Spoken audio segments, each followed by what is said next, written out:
রামানন্দ সান্যালের মতো সুন্দর সুপুরুষ চেহারা গাইনীদের মধ্যে বিরল বললে কমিয়ে বলা হয়। অরিজিৎ ব্যানার্জির স্ত্রী পারমিতা একবার ঠাট্টা করে বলেছিল, ডাক্তার সান্যাল, আপনার কিন্তু সিনেমায় নামা উচিত ছিল, ভালো হিরোর যা অভাব আজকাল। রামানন্দ হেসে বলেছিল,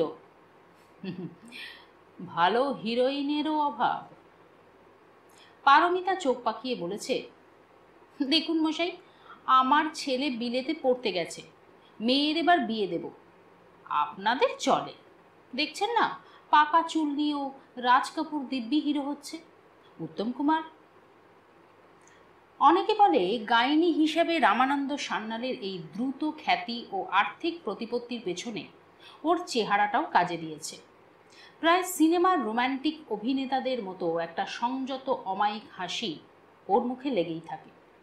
ব্যবহারে, কথাবার্তায় এমন একটা আত্মবিশ্বাস, ব্যক্তিত্ব এবং বিনয় পরস্পরের সঙ্গে মিশে থাকে যে বিভ্রান্ত রোগিণী এবং তার অভিভাবকেরা মুগ্ধ হয়ে যায়।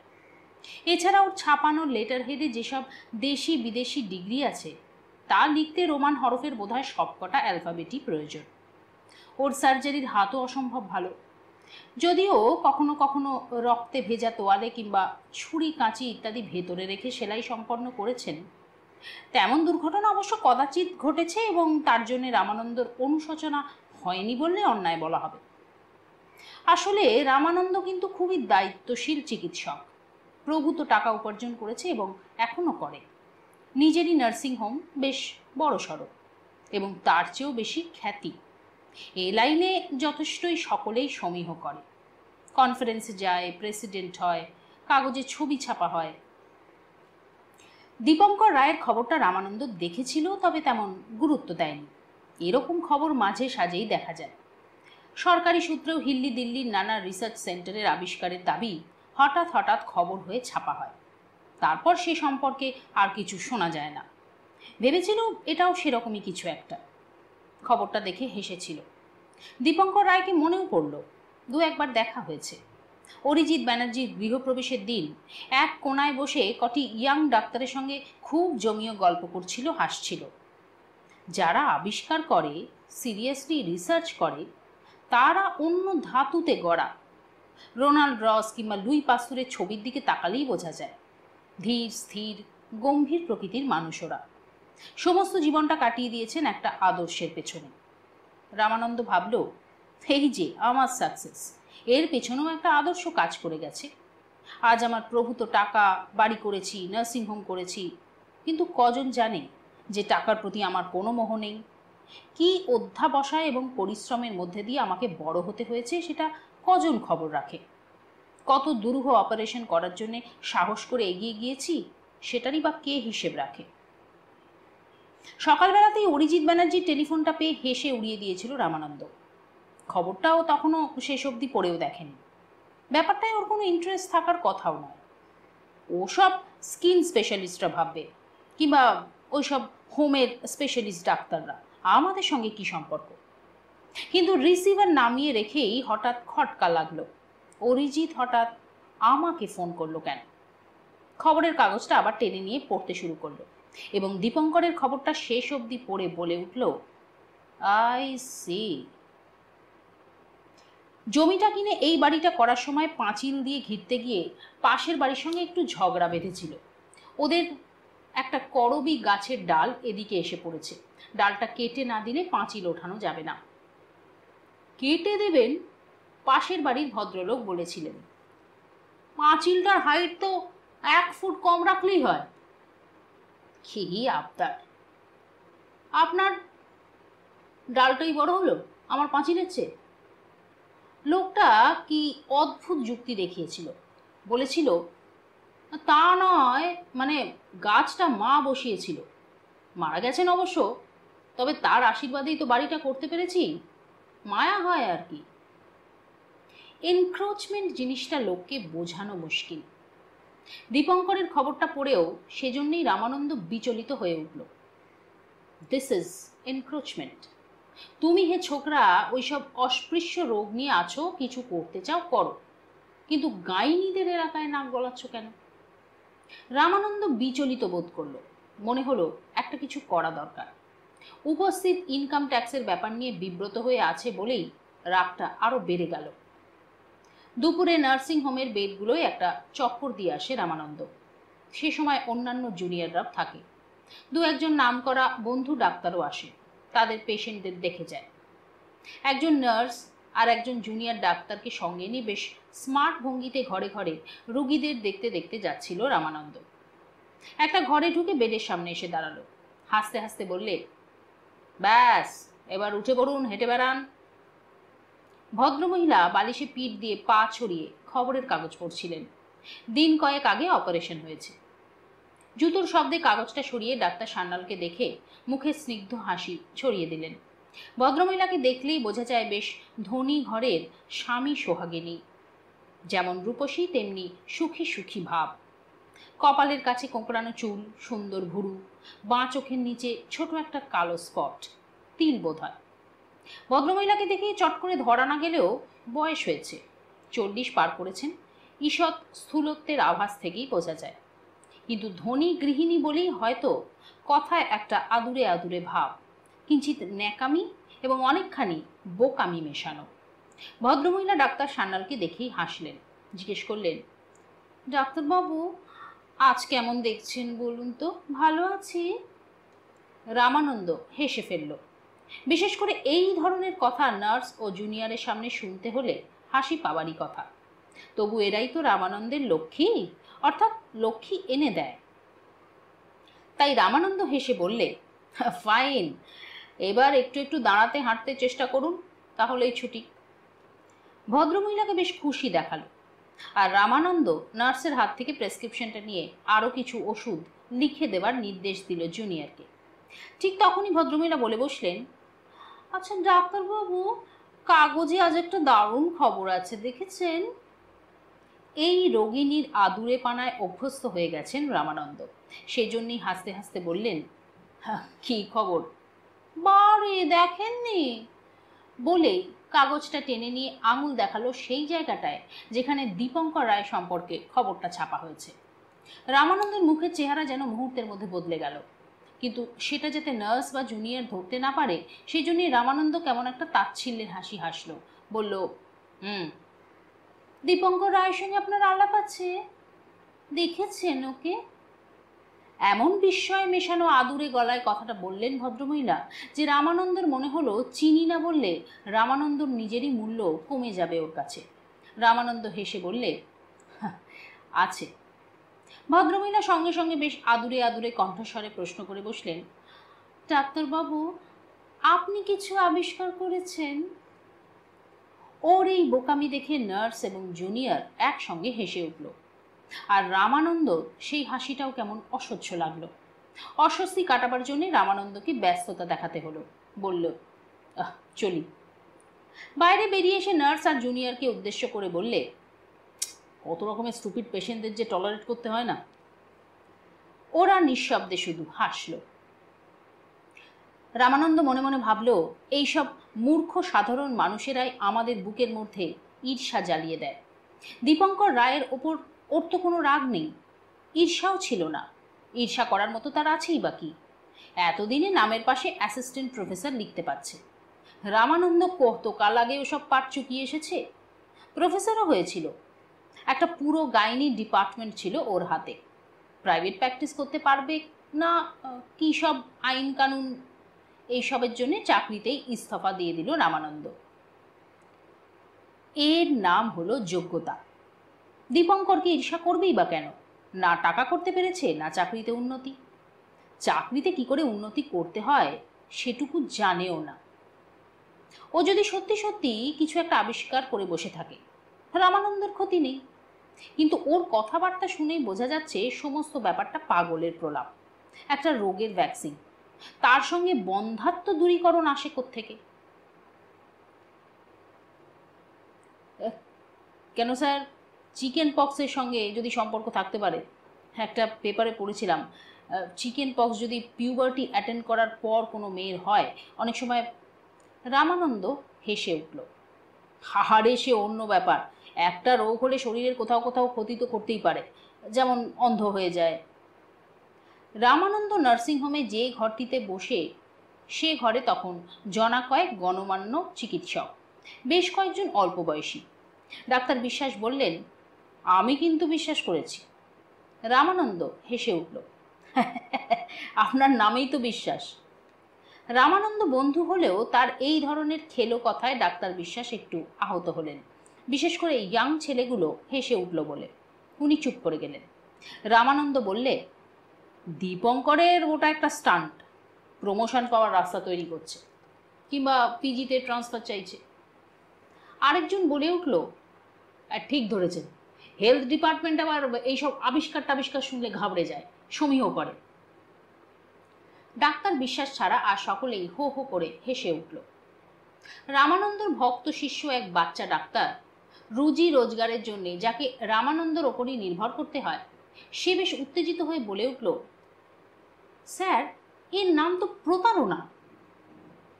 ডাক্তার বিশ্বাসও একজন সুবিখ্যাত গাইনি, দক্ষ সার্জন হিসেবেও প্রচুর নাম, তবে খুব গরিবের ঘর থেকে বড় হয়েছেন, টাকা করেছেন, বাড়ি গাড়ি সবই। তবে রামানন্দের মতো এতখানি নয়, চরিত্রে রামানন্দের মতো এতটা আত্মবিশ্বাস সম্পন্ন দম্ভও নেই। ডাক্তার বিশ্বাস অর্থ লোলুপ নন, ফি বাড়িয়েছেন কিন্তু যৎ সামান্য, দিনকাল যা পড়েছে না বাড়িয়ে উপায় নেই, কিন্তু টাকার নেশায় পড়ে যাননি। দরিদ্র দুস্থ লোকের কাছ থেকে কখনো কখনো কম ফি নেন। ওর মধ্যে কেমন একটা তৃপ্ত ভাব আছে এবং মানুষের প্রতি বিশ্বাস। খবরটা পড়ে ডাক্তার বিশ্বাসের কিন্তু ভীষণ ভালো লেগেছিল। যাক, গর্ব করার মতো বাঙালির ভাগ্যে আবার কিছু জুটল। যদি সত্যি হয়, হবে নাই বা কেন, সায়েন্সের ইতিহাসে আরেকটা বাঙালি নাম। বাঙালি বলছি কেন, ইন্ডিয়ান। বাচ্চা ডাক্তারটি নিঃসন্দেহে রামানন্দকে খুশি করার জন্য বলে উঠল, এর নাম প্রতারণা। ডাক্তার বিশ্বাস অবাক হয়ে তাকালেন তার দিকে, অন্য সকলের দিকে। মনে হলো সকলেই রামানন্দের দিকে। হবারই কথা, কারণ এই নার্সিংহোম রামানন্দর, ওরা সকলেই এটার উপর নির্ভর করে আছে। ওরা দল হয়ে গেছে। কে দল বানায়? স্বার্থ, আবার কে? ডাক্তার বিশ্বাস জানেন রামানন্দ অখুশি হলেও ওর কিছু যায় আসে না, ওর পেশেন্টরা ওর কাছেই আসবে। ডাক্তার বিশ্বাস বললেন, শুনলাম আজ বিবিসি থেকেও খবরটা বলেছে, ওদের দেশ থেকে কেউ স্বীকৃতি না দিলে আমাদের অবিশ্বাসটা যাবে না। হেসে বললেন, আমরা তো বিচারক নই, বিচার করার লোক অন্য, তারা সায়েন্টিস্ট, তা তারা কি বলে দেখাই যাক না। তাহলে আপনি বিশ্বাস করেছেন এ কথা বললেন কেন? একজন বলে উঠল। ডাক্তার বিশ্বাস হাসলেন, বললেন, একটাই কারণ, আমি দীপঙ্কর রায়কে চিনি না, কখনো দেখিও নি, কিন্তু শুনলাম রিসার্চের সঙ্গে জড়িয়ে আছেন দীর্ঘকাল, সায়েন্সে ডক্টরেটও করেছিলেন, তাছাড়া একজন অ্যাসিস্ট্যান্ট প্রফেসর মেডিকেলেও। সকলে উচ্চস্বরে হেসে উঠল। অ্যাসিস্ট্যান্ট প্রফেসর তো কতই আছে। ডাক্তার বিশ্বাস ওদের হাসি শুনেও বিব্রত বোধ করলেন না, বললেন, ডাক্তার দীপঙ্কর রায় যা হয়েছেন তাও তো প্রতিষ্ঠা হিসেবে ফেলনা নয়। একটা লোক জালিয়াতি করে সেসব বিসর্জন দিতে যাবেই বা কেন? সে তো জানে শেষ পর্যন্ত বিদেশের সায়েন্টিস্টরা স্বীকৃতি না দিলে কিছুই নয়, উপরন্তু আবার এখানে দুর্নাম। রামানন্দ ভেতরে ভেতরে ক্রমশই রেগে যাচ্ছিল। ডাক্তার বিশ্বাসের কথাগুলো শুনে ওর মনে হলো দু একজন ওর কথাতেও কনভিন্সড হয়ে যেতে পারে, অথচ এতক্ষণ ওরা রামানন্দর কথাই বিশ্বাস করছিল। রামানন্দ বললে, বিলেত পর্যন্ত যাতে ব্যাপারটা না গড়ায় সেটা আমাদেরই দেখা উচিত, আমাদের দুর্নাম। সেই ভক্ত শিষ্যটি বললে, আমাদের ইন্ডিয়ান ডাক্তারদের এমনিতেই বিলেতে আজকাল সেই আদর নেই, তারপরে এইসব ফোর্জারি ঘটলে। রাইট ইউ আর, রামানন্দ বললে, তাছাড়া দীপঙ্করকে আমি চিনি, দেখেছি, একেবারে এ হালকা টাইপের, কোনো সিরিয়াসনেস তার মধ্যে আমি দেখিনি, হাসি আর কি ফাজলামি এইসবই জানে শুধু। ডাক্তার বিশ্বাস বললেন, আপনি আইনস্টাইনকে শুধু বেহালা বাজাতে দেখে থাকলেও তো একথাই বলতেন। ডাক্তার বিশ্বাস হাসতে হাসতে উঠে দাঁড়ালেন। উঠি, আমাদের তো আবার টাকা রোজগারের ধান্দা, এসব নিয়ে সময় নষ্ট করার মতো সময় নেই। চলে গেলেন। আর কে যেন বলে উঠল, দাম্ভিক, এই দম্ভ নিয়েই গেলেন। একজন ওর গায়ের রং নিয়ে কিংবা ওই ধরনের কি একটা নোংরা ব্যাপার নিয়ে মন্তব্য করলো, কিন্তু রামানন্দ কোনো কথা বলল না। আসলে ডাক্তার বিশ্বাসেরও তো একটা প্রতিষ্ঠা আছে, খ্যাতি আছে। এমন দু একজন যদি দীপঙ্করের দিকে চলে যায়, রামানন্দর ভয় স্রেফ এই ব্লাফটাই অ্যাকসেপ্টেড হয়ে যাবে। এটা শুধু একটা ভ্যাকসিনের ব্যাপার নয়, সায়েন্সের ব্যাপার নয়, এটা একটা স্থায়ী অটল অনর পিরামিড ধসিয়ে দেওয়ার ব্যবস্থা, এস্টাবলিশমেন্ট ধসিয়ে দেওয়ার ব্যবস্থা। আমরা সকলেই এর মধ্যে জড়িয়ে আছি। সেই ভক্ত শিষ্যটি আবার বলে উঠল, বন্ধ্যাত্ব দূর হয়ে যাবে, তাহলে আমাদের কি নিয়ে চলবে? ওটা নির্বোধ। কে যেন বলেছেন না, নির্বোধ ভক্তের চেয়ে বুদ্ধিমান শত্রু ভালো। রামানন্দ ওসব দিক দিয়ে ভাবছেন না। রাতারাতি সব পেশেন্ট কি আর দীপঙ্করের কাছে চলে যাবে নাকি? না, তা নয়, প্র্যাকটিস করেও যাবে না, সে ভয় রামানন্দ পায় না। এটা আসলে সম্মানের প্রশ্ন, আসনের প্রশ্ন, দ্য চেয়ার। আমরা সকলে মিলে একটা পিরামিড গড়ে তুলেছি, সেই স্কুলের ড্রিল মাস্টারের নির্দেশ বানানো পিরামিড। ড্রিল বলে না, আজকাল বলে পিটি ক্লাস। এক দলের পিঠে বা কাঁধে আরেক দল, তারপর পিঠে আরেক দল, ক্রমশই ছোট হয়ে হয়ে রামানন্দ এখন টপে। সকলে অবশ্য স্বীকার করে না, না করুক। সান্ত্বনা এই, কেউই এই টপে নেই, আমরা কজনই প্রধান। এই পিরামিড থাকলে আমাদের সকলের পজিশন আছে, সম্মান আছে। দীপঙ্কর রায় যদি একটু একটু করে এই পিরামিডের ওপরের আসনে উঠে আসতো, কারো কোনো আপত্তি ছিল না, বরং রামানন্দ তাকে সাহায্যই করত। এমনকি ডিরেক্টরকে ইনফ্লুয়েন্স করে ওকে প্রফেসর বানিয়ে দিতেও পারত। একটাই শর্ত, পিরামিডটা যেন থাকে। দীপঙ্কর সে পথে না গিয়ে হঠাৎ যেন একেবারে নিচের ধাপের একজনকে ল্যাং মেরে ফেলে দিতে চাইছে। একজন পড়লেই সমস্ত পিরামিডটাই হুড়মুড় করে ধসে পড়বে। কে বড়, কে ছোট, কার কত ফি, আমরা তো বেশ একটা গোছানো সংসার করে নিয়েছি, সেটাকেই ভেঙে চুরমার করতে চায় দীপঙ্কর। আমরা তো জানতাম ডাক্তারিতে বড় হলেই সে বড় ডাক্তার, সকলে তা স্বীকার করত। হঠাৎ এর মধ্যে একজন আবার আবিষ্কারক সাজতে চাইছে। ওই যে ধনী ঘরের ওই পেশেন্ট ভদ্রমহিলা যখন জিজ্ঞেস করে বসলেন, আপনি কিছু আবিষ্কার করেছেন, তখন রামানন্দর নিজেকে বড় তুচ্ছ মনে হয়েছিল। এত প্রতিষ্ঠা, অর্থ সম্পদ, খ্যাতি যেন মুহূর্তে মূল্যহীন করে দিয়েছে ওই দীপঙ্কর। ভদ্রমহিলার চোখে তার প্রতি বিস্ময় এবং অভিভূত ভাব লক্ষ্য করেছেন রামানন্দ। শ্রদ্ধা। পিরামিড বেয়ে ধাপে ধাপে না উঠেও দীপঙ্কর একেবারে টপে উঠে গেছে। অথচ এই রিসার্চ করা লোকগুলোকে এতকাল তো করুণার চোখেই দেখে এসেছে রামানন্দরা। রামানন্দ ধীরে ধীরে বললে, উই মাস্ট ডু সামথিং। বিবিসিতে নিউজ করেছে, শেষে কি কেলেঙ্কারি না হবে। হাসতে হাসতে বললে, আরে রিসার্চ তো আমরাও করেছি, কিন্তু এরকম হইচই বাধাইনি কখনো, আর উদ্ভট কিছু ক্লেম করেও বসিনি। কথাটা মিথ্যে নয়। রামানন্দ একাই নয়, বহু বড় বড় ডাক্তারই তো এমডি করেছেন, মেডিকেল জার্নালে দু একটা পেপারও ছাপা হয়েছে। তবে সকলেই এক বাক্যে রামানন্দের কথায় সায় দিল, হ্যাঁ, একটা কিছু করতেই হবে, উই মাস্ট ডু সামথিং। কিন্তু কি করবে কেউই সেটা খুঁজে পেল না। উপস্থিত একটাই কাজ করা যায়, সমস্ত ব্যাপারটাকে তুড়ি মেরে উড়িয়ে দেওয়া। রামানন্দ দুটো কাঁধ কাঁপিয়ে শ্রাপ করল, তোমরাই যা হোক কিছু একটা করো, একটা জালিয়াতিকে তো নির্বিবাদে চলতে দেওয়া উচিত নয়। কে একজন বললে, কিন্তু ডাক্তার বিশ্বাসের মতো কেউ কেউ হয়তো ওর হয়ে ওকালতি করবেন। রামানন্দ হাসল, রেস্ট অ্যাসিওর্ড, কেউ কিচ্ছু করবে না, এই ধরনের লোকগুলো খুব নির্বিরোধী হয়। বলেই উঠে পড়ল, কিছু একটা করতে হবেই। সযত্নে বানিয়ে তোলা পিরামিডটা এভাবে ভাঙতে দেওয়া যাবে না। ওই পিরামিড বেয়েই তো ও ওপরে উঠেছে, ওপরেই দাঁড়িয়ে আছে। সবচেয়ে ভালো হয় ওই লাইনেরই একজন স্পেশালিস্ট কাউকে সঙ্গে পেলে। কাকে পাওয়া যাবে? নার্সিংহোম থেকে বাড়ি ফিরে ফোন নাম্বারটা দেখে নিয়ে রামানন্দ ডায়াল করলো অরিজিৎকে, অরিজিৎ ব্যানার্জি। দেখো অরিজিৎ, ভেবেছিলাম চুপচাপ থাকবো, let it take its own course. Bluff শেষ অবধি ধরা পড়বে। লোকটা মানে তোমাদের ওই দীপঙ্কর শেষে মুখ দেখাতে পারবে না, কিন্তু ভেবে দেখলাম আমরাও তো মুখ দেখাতে পারবো না। আফটার অল ও যদি ডাক্তার না হতো আমাদের কিছু যায় আসতো না।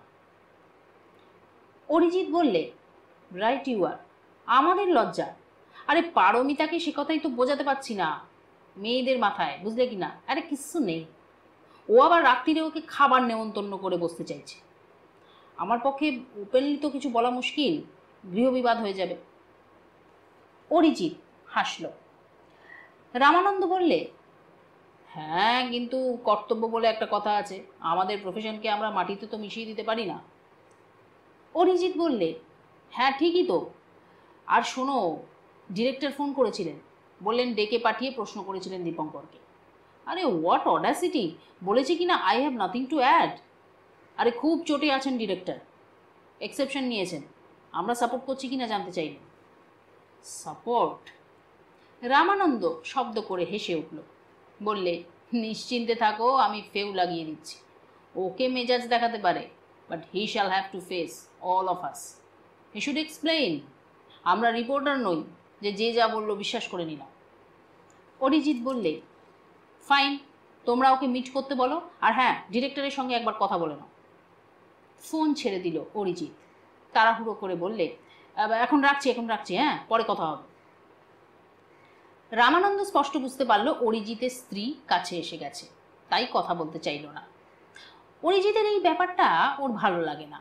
ও স্ত্রী বড় লোকের মেয়ে, তাছাড়া অরিজিৎ শ্বশুরের টাকায় বিলেতে গিয়েছিল বলে কেমন একটা কেনা গোলাম হয়ে গেছে। স্ত্রীকে কনভিন্স করতে পারে না, আবার নেমন্তন্ন করে খাওয়াচ্ছে।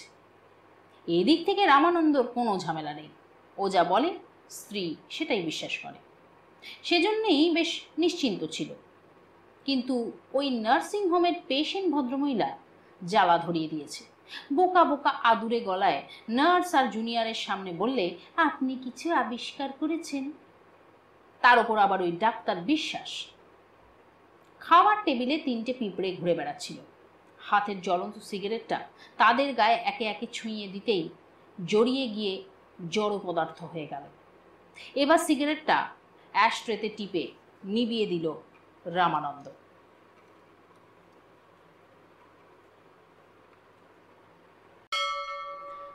আমন্ত্রণ পেয়ে রীতিমতো খুশি হয়েছিল দীপঙ্কর। ওদের বয়স অল্প, আগ্রহ এবং কৌতূহল হয়তো সেজন্যই বেশি। এর মধ্যে কোথাও কোনো অস্বাভাবিকতা আছে বলে ওর মনে হয়নি। প্রফেসর কুণ্ডুর ছাত্রছাত্রীরাও তো বলেছিল, স্যার আমাদের কলেজে আপনাকে একটা বক্তৃতা দিতে হবে। আসলে সকলে শুনতে চায়, জানতে চায়। কম বয়সী ডাক্তারদের মধ্যে সে কারণেই আগ্রহ থাকা স্বাভাবিক। ওরা 5-6 জন ইয়াং ডাক্তার একজোট হয়ে এসেছিল। অমায়িক ব্যবহার, কথাবার্তা ওদের। একজন তো হাউস সার্জন দীপঙ্করেরই হাসপাতালে। ছেলেগুলির চোখে মুখেও বেশ উচ্ছ্বাস লক্ষ্য করেছে। 2 জন বিখ্যাত চিকিৎসকের চিঠি নিয়ে এসেছিল। বিখ্যাত আধা বিখ্যাতদের মধ্যে প্রাইভেট প্র্যাকটিস নিয়ে একটু রেষারেষি আছে দীপঙ্কর জানে। একজনের খ্যাতি বাড়লে আরেকজন কখনো কখনো সহ্য করতে পারে না। সপার্ষদ বন্ধু বান্ধবদের মধ্যে টিকা টিপ্পণীও দেয়, কেউ আড়ালে কেউ প্রকাশ্যে। ঠোঁটকাটা কেউ কেউ রুগীর সামনেই ভুল ধরে দেয়, এথিক্স মানে না। এসব বহুদিন ধরে দেখে আসছে দীপঙ্কর। দেখে হেসেছে নিজের মনে মনেই। ওর সঙ্গে প্রাইভেট প্র্যাকটিসের কোনো সম্পর্ক নেই বলেই এসব নিয়ে কখনো মাথা ঘামায়নি। ছেলেগুলি এসে অনুরোধ করতেই রাজি হয়ে গেল। একটা কনফারেন্স মতো হবে, সেখানে দীপঙ্কর তার গবেষণার কথা একটু বিশদ করে বলবে। ওদের চোখে একটা সমীহ ভাবও দেখেছে, রাজি হয়ে গেল। কিন্তু যেদিন বক্তৃতা দেবার কথা সেদিনই সকালের খবরের কাগজে দেখল কয়েকজন গাইনি তাদের মতামত জানিয়েছেন। দীপঙ্করের গবেষণার সমস্ত ব্যাপারটাই নাকি হোক্স, ওটা নাকি সম্ভবই নয়। হিউম্যান ফ্যাক্টরের উপর রিসার্চ না চালিয়ে এরকম একটা ক্লেম করা নাকি হাস্যকর এবং আনএথিক্যাল অলসো। দীপঙ্কর সঙ্গে সঙ্গে বলে উঠল, ও সব লেকচার টেকচারে যাব না। সীমা ওর মুখোমুখি বসেছিল, চা খাচ্ছিল, হেসে বলল, তা হয় না, যারা এসেছিল তাদের কি দোষ? দীপঙ্কর হঠাৎ চটে যায়, এটা ওর চারিত্রিক বৈশিষ্ট্য। কেউ ওকে বিশ্বাস না করলে, ওর কথার মূল্য না দিলে ক্ষিপ্ত হয়ে ওঠে। কেউ বোঝালে পরক্ষণেই শান্ত হয়ে যায়। সীমা টোস্টে মাখন লাগিয়ে প্লেট এগিয়ে দিয়ে বলল, যখন ওদের সামনে রাজি হয়েছ যেতে তোমাকে হবে, তা না হলে যা খুশি রটাতে শুরু করবে। দীপঙ্কর হেসে ফেলল, বলল, বেশ যাব, তুমি যখন বলছো। কিন্তু ভেবে দেখো এর সঙ্গে ওদের কি সম্পর্ক। আসলে এটা তো ডাক্তারদের ব্যাপারই না। এটা অ্যাকসেপ্টেড হবে কি হবে না এসব বিচার করবে এই লাইনের সায়েন্টিস্টরা। হিউম্যান ফ্যাক্টরের উপর এক্সপেরিমেন্ট হবে, তার রেজাল্ট রিয়াকশান দেখা হবে, তবেই ওদের বক্তব্য শোনা যাবে। এখনই ওরা এত অধৈর্য হচ্ছে কেন? সীমা হাসতে হাসতে বলল, বড় হতে গেলে এসব সহ্য করতে হয়। দীপঙ্কর চায়ের কাপে চামচ নাড়তে নাড়তে কি যেন ভাবল, তারপর একটা দীর্ঘশ্বাস ফেলে বলল, ওরা জানেই না আবিষ্কারটা আজ হয়নি, 2 বছর আগেই পেয়েছি। শুধু টক্সিসিটি দূর করতে 1 বছর কেটে গেছে। হঠাৎ হেসে উঠে বললে, শুধু একটা জিনিস গোপন করে যেতে হবে, এটাই দুঃখ। রেগে গিয়ে যদি বলে ফেলি না, সমূহ সর্বনাশ। কি বলো?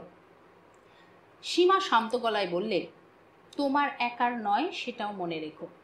বেচারা স্বামীনাথন। দীপঙ্কর বললে, আমি জানি এরা সবাই মিলে ওখানেই বাধা দেবে। স্বপ্নে দেখা সেই মুখোশ পরা লোকটা এইখানেই পেয়ে বসবে। কেমন হতাশ গলায় বললে, তাহলে বাইরে চলে যাব, লন্ডনে, আমেরিকায়, যেখানে হোক, কিংবা আফ্রিকায় কোথাও। একটু থেমে বললে, এই দুটো দেশেই তো আসল প্রবলেম, আফ্রিকা আর ইন্ডিয়া, না চীন আর সাউথ আমেরিকাতে অবশ্য। সীমা দুপা চেয়ারের ওপর তুলে আয়েসে পিঠে নিয়ে টোস্ট খেতে খেতে বললে, এ কথা বলো না, দেশটা কি চিরকালই এরকম থাকবে নাকি? শুধু টাকা করার কম্পিটিশনের নিচু মনের মানুষ নিয়ে কাজ করতে গেলেই বাইরে পালাতে হবে? দীপঙ্কর বললে, দেখো, আমি দেশ টেশ বুঝি না, আমি মানুষ বুঝি। যে কোনো ওষুধ, এই ভ্যাকসিনই ধরো, এ তো সমস্ত মানুষেরই জন্য। পৃথিবীর সমস্ত মানুষ একটা সাংঘাতিক রোগ থেকে পরিত্রাণ পাবে চিরকালের জন্য। কিন্তু সেটা যদি এখানেই করে দেখিয়ে দাও, সমস্ত দেশ তো একটা আত্মবিশ্বাস ফিরে পাবে, আরও অনেকে হয়তো প্রেরণা পাবে। এইসব কথা সীমা মাঝে মাঝেই বলেছে, যখন দীপঙ্কর পদে পদে বাধা পেয়ে অসহায় বোধ করেছে। সীমার কথা শুনে দীপঙ্কর অসহায়ভাবে বলে উঠল, আমি তো এক্সপেরিমেন্ট করে দেখেছি স্বামীনাথনের ওই ম্যাড্রাস হোমে, অথচ কাউকে তো বলতে পারবো না, কারণ সমস্ত ব্যাপারটাই তো বেআইনি। যেন ওই মুখোশ পরা লোকটা একটা ছাপ মেরে দিলেই সব গঙ্গা জলে শুদ্ধ হয়ে যেত। এখন আনঅফিসিয়ালি প্রমাণ দেখানোর জন্য তার কাছেই ধর্ণা দিতে হবে, স্যার মানুষের ওপর অ্যাপ্লাই করার জন্য পারমিশন দিন। সেই সত্যি দীপঙ্কর ঠিক করলো ও যাবে, এবং গেল। ট্যাক্সি থেকে নেমে মিটারের টাকা মেটানোর সঙ্গে সঙ্গে কয়েকজন এগিয়ে এলো। বেশ খাতির করে ওকে নিয়ে গেল হলের মধ্যে। সমস্ত চেয়ার ভর্তি হয়েও কিছু ভিড় উপচে পড়ছে। ফ্রেন্ডস, হাজার হাজার বছর ধরে যে রোগ পৃথিবীর সর্বত্র, বিশেষ করে আফ্রিকায় এবং ইন্ডিয়ায় লক্ষ লক্ষ মানুষকে শারীরিক এবং মানসিক কষ্ট দিয়েছে, শুধু রোগে আক্রান্ত ব্যক্তিটিকেই নয়, তার পরিবারবর্গকেও অস্পৃশ্য করে দিয়েছে, সমাজ থেকে, মানুষের সাহচর্য থেকে দূরে সরিয়ে দিয়েছে। আমি সেই লেপ্রেসির একটা ভ্যাকসিন বের করেছি 15 বছরের চেষ্টায়। হঠাৎ হল ফাটিয়ে হাততালির শব্দ শোনা গেল। দীপঙ্করের মনে হলো জয় ওর হাতের মুঠোয়। ও অকারণ সন্দেহ করেছে, ও অকারণ ভয় পেয়েছে। আমি আপনাদের ধৈর্যচ্যুতি ঘটাতে চাই না, তার প্রয়োজনও নেই, কারণ আমি আশা করছি এখানে সকলেই চিকিৎসক এবং বিজ্ঞানী। কুষ্ঠরোগ নামটি আমাদের দেশে আতঙ্ক সৃষ্টি করে এবং লক্ষ লক্ষ মানুষ এ রোগে আক্রান্তও হয়। অথচ ছোঁয়াচে রোগ বলতে আমরা যা বুঝি, এটি ঠিক সেরকম ছোঁয়াচে নয়, সেটা আপনারা জানেন। সুতরাং আমার গবেষণার প্রথম ধাপই ছিল জীবজন্তুর দেহে এই রোগটি সৃষ্টি করা। অনিবার্যভাবে রোগটি সৃষ্টি করতে পারলে অনিবার্যভাবে তার রোধ করা যাচ্ছে কিনা সেটা প্রমাণ করা সম্ভব। ঠিক এই সময় শ্রোতাদের ভেতর থেকে একজন উঠে দাঁড়িয়ে বললে, আমরা ভ্যাকসিনের গল্পটা শুনতে চাই। বাধা পেয়ে দীপঙ্কর থেমে পড়েছিল। লোকটির দিকে একবার তাকিয়ে নিয়ে ও বললে, দীর্ঘকাল ধরে বারংবার কন্ট্যাক্টে না এলে এ রোগে কিন্তু কেউ আক্রান্ত হয় না, অথচ ভারতবর্ষে কুষ্ঠরোগীর সংখ্যাটার দিকে তাকালে অবাক হতে হয়। একটু থেমে বললে, আপনারা জানেন শিশুদের, বিশেষ করে কম বয়সেই এটি আক্রমণ করে, যদি ইনকিউবেশন পিরিয়ড বেশ দীর্ঘ। দীপঙ্কর লক্ষ্য করছিল শ্রোতাদের মাঝখানে কয়েকজন কি যেন বলাবলি করছে। হঠাৎ তাদের মধ্যে থেকে কয়েকজন উঠে দাঁড়িয়ে বললে, স্কুলের এসে শুনতে আসিনি আমরা। দীপঙ্করের মুখ চোখ লাল হয়ে উঠল। ও বুঝতে পারল কোথাও কোনো একটা ষড়যন্ত্র আছে ওকে অপদস্থ করার। দীপঙ্কর তবু শান্ত থাকার চেষ্টা করে বললে, আমি লেপ্রোমেটাসের কথা বলছি। লেপ্রা ব্যাসিলাস কালচার করে যে ভ্যাকসিনটা আমি প্রথমে ইঁদুরের ওপর, ব্রাউন মাইসের ওপর পরীক্ষা করি। হঠাৎ একটা হট্টগোল শোনা গেল এক প্রান্ত থেকে। দীপঙ্কর তা উপেক্ষা করে বললে, এই রোগ যেহেতু ইনফেকশনের বহু পরে, 2-3 বছর, কখনো কখনো 10-15 বছর পরেও দেখা যায় এবং শৈশবে ইনফেকশন হতে পারে, সেই জন্যে আমি দুভাবে পরীক্ষা চালাই, 1 ডজন পুরুষ ইঁদুরের ওপর আর 1 ডজন স্ত্রী ইঁদুরের ওপর। নানাভাবে পরীক্ষা করে যার রিপোর্ট আমি একটি জার্নালে আগেই কিছুটা প্রকাশ করেছি। তো শেষ পর্যন্ত দেখা গেল মেল এবং ফিমেল দু দলকেই ভ্যাকসিনেট করার পর মাইক্রোব্যাকটেরিয়াস লেপ্রি ব্যাসিলাস দিয়ে ইনকিউলেট করলে তারা রোগে আক্রান্ত হচ্ছে, কিন্তু ভ্যাকসিনেট করা ফিমেল ইঁদুরের সন্তান সন্ততি সে রোগ হচ্ছে না, বারংবার ইনফেক্ট করলেও হচ্ছে না। আমি ওই ব্যাসিলাসকে ফ্রিজ ড্রাইং প্রসেসে। একজন উঠে দাঁড়িয়ে বললে, এই লোডশেডিংয়ে ফ্রিজ করলেন? কোন রেফ্রিজারেটরে বলবেন? দীপঙ্কর চিৎকার করে বললে, এখানে কি একজনও সায়েন্টিস্ট নেই? তিনি এই উত্তর দিয়ে দিন, বুঝিয়ে দিন, ফ্রিজ মানে আপনাদের বাড়ির ফ্রিজ নয়। একটি চ্যাংড়া টাইপের ছেলে এই সময় বসে বসেই হল কাঁপিয়ে চিৎকার করে উঠল, আর লেপার ডাক্তারকে বসে পড়তে বল। আর সামনের দিকের চেয়ার থেকে উঠে দাঁড়িয়ে একজন খুব স্মার্ট ভঙ্গিতে বলল, doctor Roy, we are not interested in leprosy. Dipankar বিভ্রান্তভাবে বললে, কিন্তু আমি তো লেপ্রেসির ভ্যাকসিনই আবিষ্কার করেছি। অফকোর্স শুধু লেপ্রোমেটাস, এক্সন ও হরমোন দিয়ে ভোজ পাওয়ার পর। আরেকজন সঙ্গে সঙ্গে উঠে দাঁড়িয়ে বললে, আপনি কি আশা করেন লেপ্রেসির মতন একটা ঘৃণ্য রোগ মেয়েদের শরীরে ঢুকিয়ে দেওয়া হবে শুধু কিছু লোকের এই রোগ হয় বলেই? দীপঙ্কর রেগে গেল, বলল, সাম পিপল নয়, সাম মিলিয়ন্স অফ পিপল। তাছাড়া আমাদের দেশে কয়েকটা লেপার জোন আছে। কই, পক্সের ভ্যাকসিনে তো আপত্তি করেন না, সেও তো সুস্থ শরীরে বীজাণু ঢুকিয়ে দেওয়া। আরেকজন উঠে দাঁড়ালো, বলল, গাইনোকোলজিক্যাল সাইড থেকে একটা প্রশ্ন রাখছি। আপনি বলছেন ক্রোমোজোমের বদলে ওই ভ্যাকসিন দিয়েই নাকি বন্ধা নারীর গর্ভোৎপাদন ঘটানো যাবে? সঙ্গে সঙ্গে একদল লোক অট্টহাসে হেসে উঠল, আর রাগে দীপঙ্করের মাথায় রক্ত উঠল। ও দাঁতে দাঁত চেপে বলল,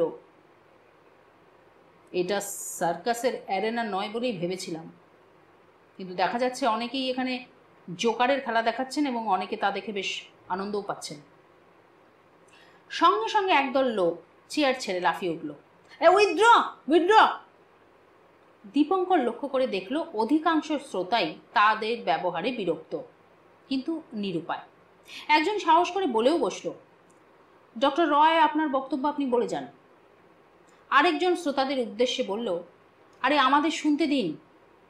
কিন্তু তার আগেই সেই দলের মধ্যে থেকে একজন বললে, আপনার ভ্যাকসিনের সঙ্গে গোনাডোট্রপিনের কি সম্পর্ক? আরেকজন বললে, ওই হরমোন দিলে বন্ধা গর্ভবতী হবে, তার প্রমাণ কি? দীপঙ্কর বোঝাবার চেষ্টা করলো, আমি ওটাকে মিডিয়া হিসেবে ব্যবহার করেছি, একটা টক্সিক এফেক্ট এলিমিনেট করার জন্য। আমি বলছি না এর ফলে বন্ধাত্ব দূর হবে, কিন্তু একটা পসিবিলিটি আমি দেখতে পেয়েছি, সে কথাই বলেছি। I don't claim that. অমনি আরেকজন চিৎকার করে প্রশ্ন করলো, গোনাডোট্রপিন আপনি পেলেন কোত্থেকে? ওরা তো ইম্পোর্ট করতে হয়, আপনি ইম্পোর্ট পারমিট দেখান। দীপঙ্কর বললে, ঘোড়ার রক্ত থেকে আমি। ঘোড়ার রক্ত? সমবেত স্বরে অট্টহাসে হেসে উঠল সেই দলটি। আরেকজন চিৎকার করে বললে, তা অশ্বমেধ যজ্ঞটা কোথায় করেছেন জানতে পারি কি? আর ঠিক তখনই কে দীপঙ্করের হাত ধরে টানল, দীপঙ্কর দা, চলুন চলুন। দীপঙ্কর ফিরে তাকিয়ে দেখল অমূল্য। অমূল্য যেই সভায় এসেছে দীপঙ্কর জানত না। অমূল্য ওর হাত ধরে টানতে টানতে নিয়ে এসে ওর গাড়িতে তুলল, ওদের অফিসের গাড়ি। দীপঙ্করকে তখন অসহায় এবং বিভ্রান্ত দেখাচ্ছে। তার দিকে তাকিয়ে অমূল্যর মনে হলো এখনই চোখে জল আসবে। মাথা নিচু করে রইল দীপঙ্কর। অমূল্য ভাবল হয়তো লজ্জায় অস্বস্তিতে ওর দিকে তাকাতে পারছে না। গাড়িটা স্পিডে ছুটতে শুরু করেছে তখন। দীপঙ্কর হঠাৎ বললে, অমূল্য, এরকম হচ্ছে কেন বলো তো? বুকের ভেতরে কিরকম একটা যন্ত্রণা। অমূল্য দীপঙ্করের মুখের দিকে তাকিয়ে বুঝতে পারল অসহ্য কোনো কষ্ট হচ্ছে। সারা মুখ দরদর করে ঘামছে। ও ভয় পেয়ে গেল। কোনো হাসপাতালে যাবেন দীপঙ্কর দা? খুব কষ্ট হচ্ছে।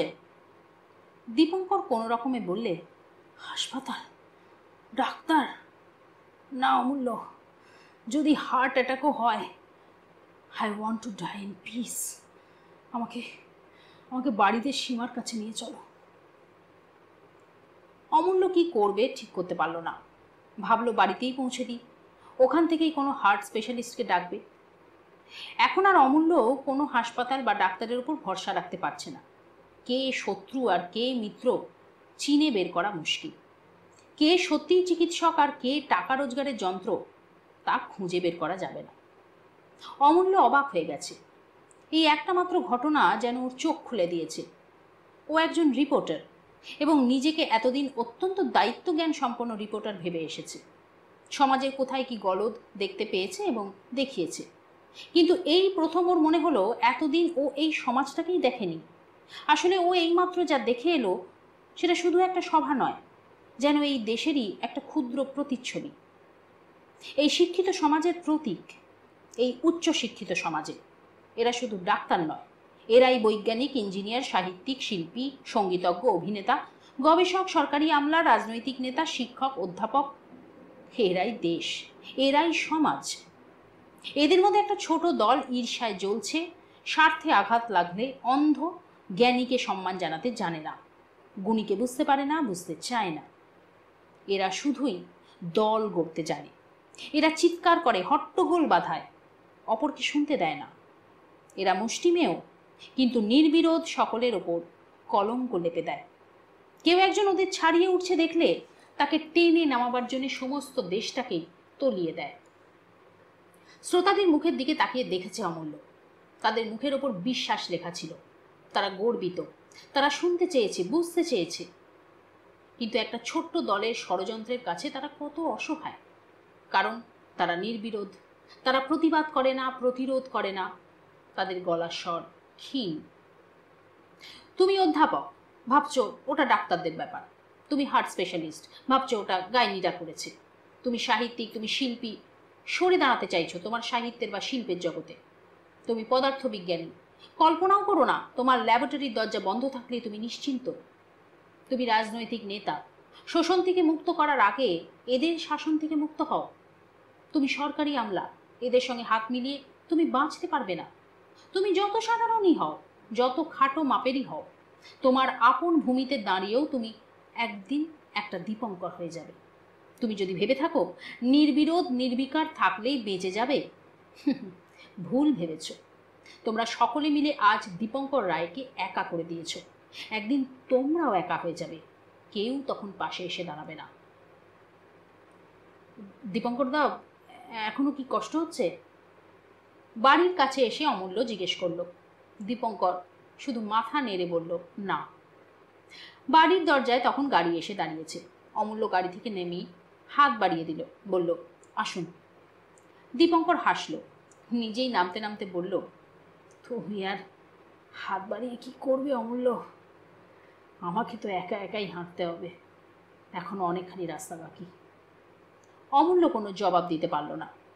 দীপঙ্করকে এখন অনেকটা সুস্থ লাগছে। তার মুখের দিকে তাকিয়ে অমূল্য বুঝতে পারল তেমন ভয়ের কিছু নেই। তবু সীমাকে একটু সাবধান করে দিল, দরকার হলেই আমাকে ফোন করবেন। দু এক কথায় অমূল্য একটু আভাস দিয়েছে, তাতে সীমার চোখে উদ্বেগ। বললে, আমারই ভুল, আমি জোর করে ওকে পাঠালাম। দীপঙ্কর প্রসঙ্গটা চাপা দেওয়ার চেষ্টা করলো। সব শুনলে সীমা আরও কষ্ট পাবে। ও তো এতকাল কষ্টই পেয়েছে, আর 5টা মেয়ের মতো বিলাস, সম্পদ, অহংকার কিচ্ছু চায়নি। শুধু চেয়েছিল ও যাকে সাফল্য মনে করে তার চূড়ায় পৌঁছে দেবে দীপঙ্করকে। ওকে আলো ঝলমল মঞ্চে তুলে দিয়ে অভিভূত দর্শকের মতো দেখবে। তুমি যাও ভাই, তোমাকে তো আবার মিটিংয়ে খবর লিখতে হবে, সীমা বললে। আর অমূল্য বিব্রত মুখে বললে, না সীমা বৌদি, আমাকে খবর লিখতে হবে না, আমি এখন সকলের চোখে আপনাদের লোক হয়ে গেছি। একটু থেমে আবার বললে, আমার অপরাধ, আমি স্কুপ করেছি। দীপঙ্কর দার ওপর যারা ঝাঁপিয়ে পড়েছে তাদের থাবার নখগুলো দেখা যায়। আমি তো সামান্য একজন রিপোর্টার, নখগুলোও তাই ছোট, চোখে দেখা যায় না। বলে হাসল, বলল, কাল কি রিপোর্ট বেরোবে আমি জানি। দীপঙ্কর দাকে নস্যাৎ করতে পারলে আমার স্কুপটাও নস্যাৎ করা যাবে, আমাকেও। অমূল্য দীপঙ্করের দিকে তাকালো। একটা ক্লান্ত বিষণ্ণ মানুষ, বিভ্রান্ত। কেন এমন হলো যেন ভাবতেই পারছে না। সমস্ত ব্যাপারটা ওর কাছে দুর্বোধ্য। বালিশে পিঠ দিয়ে খাটের ওপর পা ছড়িয়ে আধশোয়া এক রুগীর মতো। অমূল্য একবার দীপঙ্করের মুখের দিকে তাকালো, একবার সীমার মুখের দিকে। বললে, but I will not rest. এটা তো শুধু দীপঙ্কর দ্বারা আবিষ্কার করা ভ্যাকসিন নয়, এটা সারা দেশের, সারা সমাজের কথা। ঠিক এইভাবেই না আমাদের দেশটা চলছে। কেউ কোনো ভ্যাকসিন চায় না, কারণ রোগের বীজাণু যে সমাজের ওপর তলাতেই। সীমা হেসে বললে, তুমি আবার এর মধ্যে ফিলসফি নিয়ে আসছো? অমূল্য বললে, এতদিন তো আপনি আমাকে সিনিক বলতেন। চোখ খোলা রাখলে মানুষের সিনিক হওয়া ছাড়া উপায় কোথায় বলুন তো? দীপঙ্কর এতক্ষণ চুপ করেছিল। ওর বুকের ভেতরে বোধহয় কিছু কষ্ট হচ্ছিল, তবু ক্ষীণ কণ্ঠে প্রতিবাদ করল, অনেকে কিন্তু শুনতে চেয়েছিলেন। একটু থেমে নিঃশ্বাস টেনে ধীরে ধীরে বললে, এরা এরা কারা অমূল্য? এরা কি ভেবেছে এদের হাতেই শেষ বিচার? অমূল্য হাসতে হাসতে বললে, এরা কারা জানেন? যারা একদিন জগদীশ বসুকে জালিয়াত বলেছিল, যারা তাকে ল্যাবরেটরির যন্ত্রপাতি চুরির অপবাদ দিয়েছিল, এরা সব যুগেই আছে। দীপঙ্কর হেসে ফেলল, তুমি কার সঙ্গে আমার নাম করছো অমূল্য? অমূল্যর কানেও গেল না কথাটা। ও কি যেন ভাবছিল। কি ভাবছ? সীমা প্রশ্ন করল। আর অমূল্য সঙ্গে সঙ্গে হেসে উঠল, বললে, একটা মজার কথা দীপঙ্কর দা, আমরা বড় অদ্ভুত মানুষ, তাই না? আমরা গ্যালিলিওকে নিয়ে নাটক করি, হাততালি দিই, তার জন্যে দুঃখও হয়। আর দৈবাত তেমন কেউ আমাদের মধ্যে জন্মালে তার উপর আবার নৃশংস হয়ে উঠি। একটু থেমে বললে, প্রতিবাদ না করাটাও তো এক ধরনের নৃশংসতা। বেশ কয়েকটা দিন অরিজিৎ ব্যানার্জিকে খুবই উৎফুল্ল দেখাচ্ছিল। এখন আর নিজেকে নিজের কাছে ছোট লাগছে না। দীপঙ্করকে নিয়ে একটা উত্তেজনা দেখা দিয়েছিল, একটা আলোড়ন। এখন সব আলোচনা থেমে গেছে। তার কথা এখন কোনো পেশেন্ট হঠাৎ বললে অরিজিৎ হাসতে হাসতে বলে, হুজুক। আসলে ও নিজেও তাই মনে করে, অনেকেই মনে করে। এই সুন্দর বাড়িটার শান্ত স্নিগ্ধ ভাব যেন অরিজিৎ ব্যানার্জির মনেও। রাস্তার ওপর ঝুঁকে পড়া ব্যালকনিতে দাঁড়িয়ে পথের আনাগোনা দেখছিল অরিজিৎ। গোপাল এসে বললে, এক মাদ্রাজি ভদ্রলোক আপনার সঙ্গে দেখা করতে এসেছেন, বলে কার্ডখানা এগিয়ে দিল। অরিজিৎ দেখল, না, পেশেন্ট নয়, ডাক্তার। তবে কি কনসালটেশনের জন্যে? কোথাও কল দিতে এসেছে? না, নামের নিচে পরিচয়টা দেখেই ভুরু কুঁচকালো। কি হতে পারে? বলল, বসতে বল। তারপর পারমিতাকে দেখতে পেয়ে বললে, দেখলে তো, দীপঙ্কর একেবারে সাইলেন্ট। তুমি তো আবার সব বিশ্বাস করে ওকে খেতে বলবে বলেছিলে। পারমিতা কোনো উত্তর দিল না। সেদিন অরিজিৎ বাধা দিয়েছিল বলেই। বলেছিল, দেখো এখনই লাফালাফি করো না, ভালো করে ব্যাপারটা জানতে দাও। কিন্তু এখন অরিজিৎ উদার হতে পেরেছে, কারণ দীপঙ্করের ওই আবিষ্কারের ব্যাপারটা হাস্যকর হয়ে গেছে। যারা বিশ্বাস করেছিল তাদেরও মনে সন্দেহ ঢুকে গেছে। এখন অরিজিতের বুকে আর কোনো জ্বালা নেই। এখন আর দীপঙ্কর সকলকে ডিঙিয়ে গিয়ে সিঁড়ির মাথায় দাঁড়িয়ে অহংকারে হাসছে না। টেলিফোনে কনগ্রাচুলেট করতেই দীপঙ্কর বলেছিল, I have done it, I have done it. আর তা শুনে অরিজিৎ ব্যানার্জির মনে হয়েছিল এরই মধ্যে দীপঙ্কর কি অহংকারী হয়ে গেছে। সেই রাগ থেকে নাকি ঈর্ষা থেকে রামানন্দকে বলেছিল ডিরেক্টরের সঙ্গে যোগাযোগ করতে। রামানন্দকেও চেনে, যোগাযোগের অর্থ কি তাও বোঝে। সেই জন্যই দীপঙ্করের বক্তৃতা শুনতে চায়নি, রামানন্দও যায়নি। রামানন্দ বলেছিল, যাওয়ার দরকার কি, দেখোই না কি হয়। খবরের কাগজে সেই সভার বিবরণ পড়ে মনটা খুশিতে ভরে উঠেছিল। রামানন্দকে ফোন করে বলেছিল, হাসতে হাসতেই বলেছিল, খবরটার মধ্যে তোমার হাত দেখছি যেন।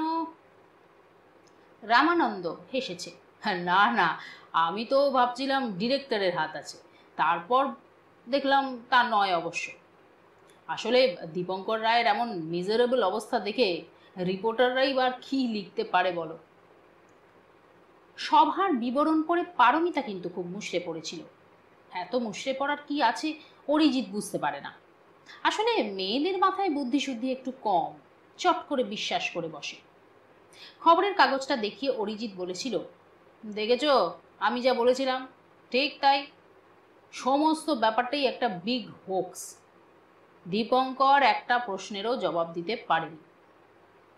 কথাটা বলতে গিয়ে ভেতরের উল্লাস চাপা দিতে পারেনি অরিজিৎ। তবু মনের মধ্যে আশঙ্কা ছিল, দীপঙ্কর হয়তো খবরের কাগজে কিছু একটা জবাব দেবে, সমস্ত বিষয়টা ব্যাখ্যা করবে। কিন্তু অনেকগুলো দিন তো পার হয়ে গেল, দীপঙ্কর একেবারে চুপ করে গেছে। ওই যে একটা এনকোয়ারি কমিটি বসানোর ভয় দেখানো হয়েছে খবরের শেষে, বোধহয় সেই জন্যই ঘাবড়ে গেছে। ও তো একটা ফাজিল ছোকরা, কোনো ব্যাপারে সিরিয়াসনেস নেই। প্র্যাকটিস জমাবার চেষ্টাও করলো না, অবশ্য চেষ্টা করলেও পারত কিনা কে জানে। অনেকগুলো গুণের সমাবেশ হলে তবেই নামী চিকিৎসক হওয়া যায়। একটা প্রতিভার ব্যাপার আছে, কিংবা দৈব শক্তি। অরিজিৎ ওসব বিশ্বাস করে। মনে হয় মঙ্গল আর শনিবার ওর পক্ষে শুভ। যেদিন যেদিন ছুরি ধরে গলায় একটা পেন্ডেন্টের মতো সোনায় বাঁধানো মাদুলি থাকে, ও খুব ঈশ্বর বিশ্বাসী। স্বাস্থ্য দপ্তরের এক বড়সড় আমলা অরিজিতের খুব বন্ধু, একসময় পেশেন্ট ছিল। ফোন করে জিজ্ঞেস করেছিল একটা এনকোয়ারি কমিটি বসানো যায় কিনা। কিছুই তো দীপঙ্কর রায় বলতে চাইছে না, he should be force to clarify. তারপর হঠাৎ জিজ্ঞেস করেছে, আপনার কি মত? অরিজিৎ সম্মতি জানিয়েছে, বলেছে, অবশ্যই আপনাদের সে রাইট আছে, আফটার অল সে তো গভর্নমেন্ট সার্ভেন্ট। অরিজিৎ নিজেও তাই। ও রামানন্দর মতো স্বাধীন নয়।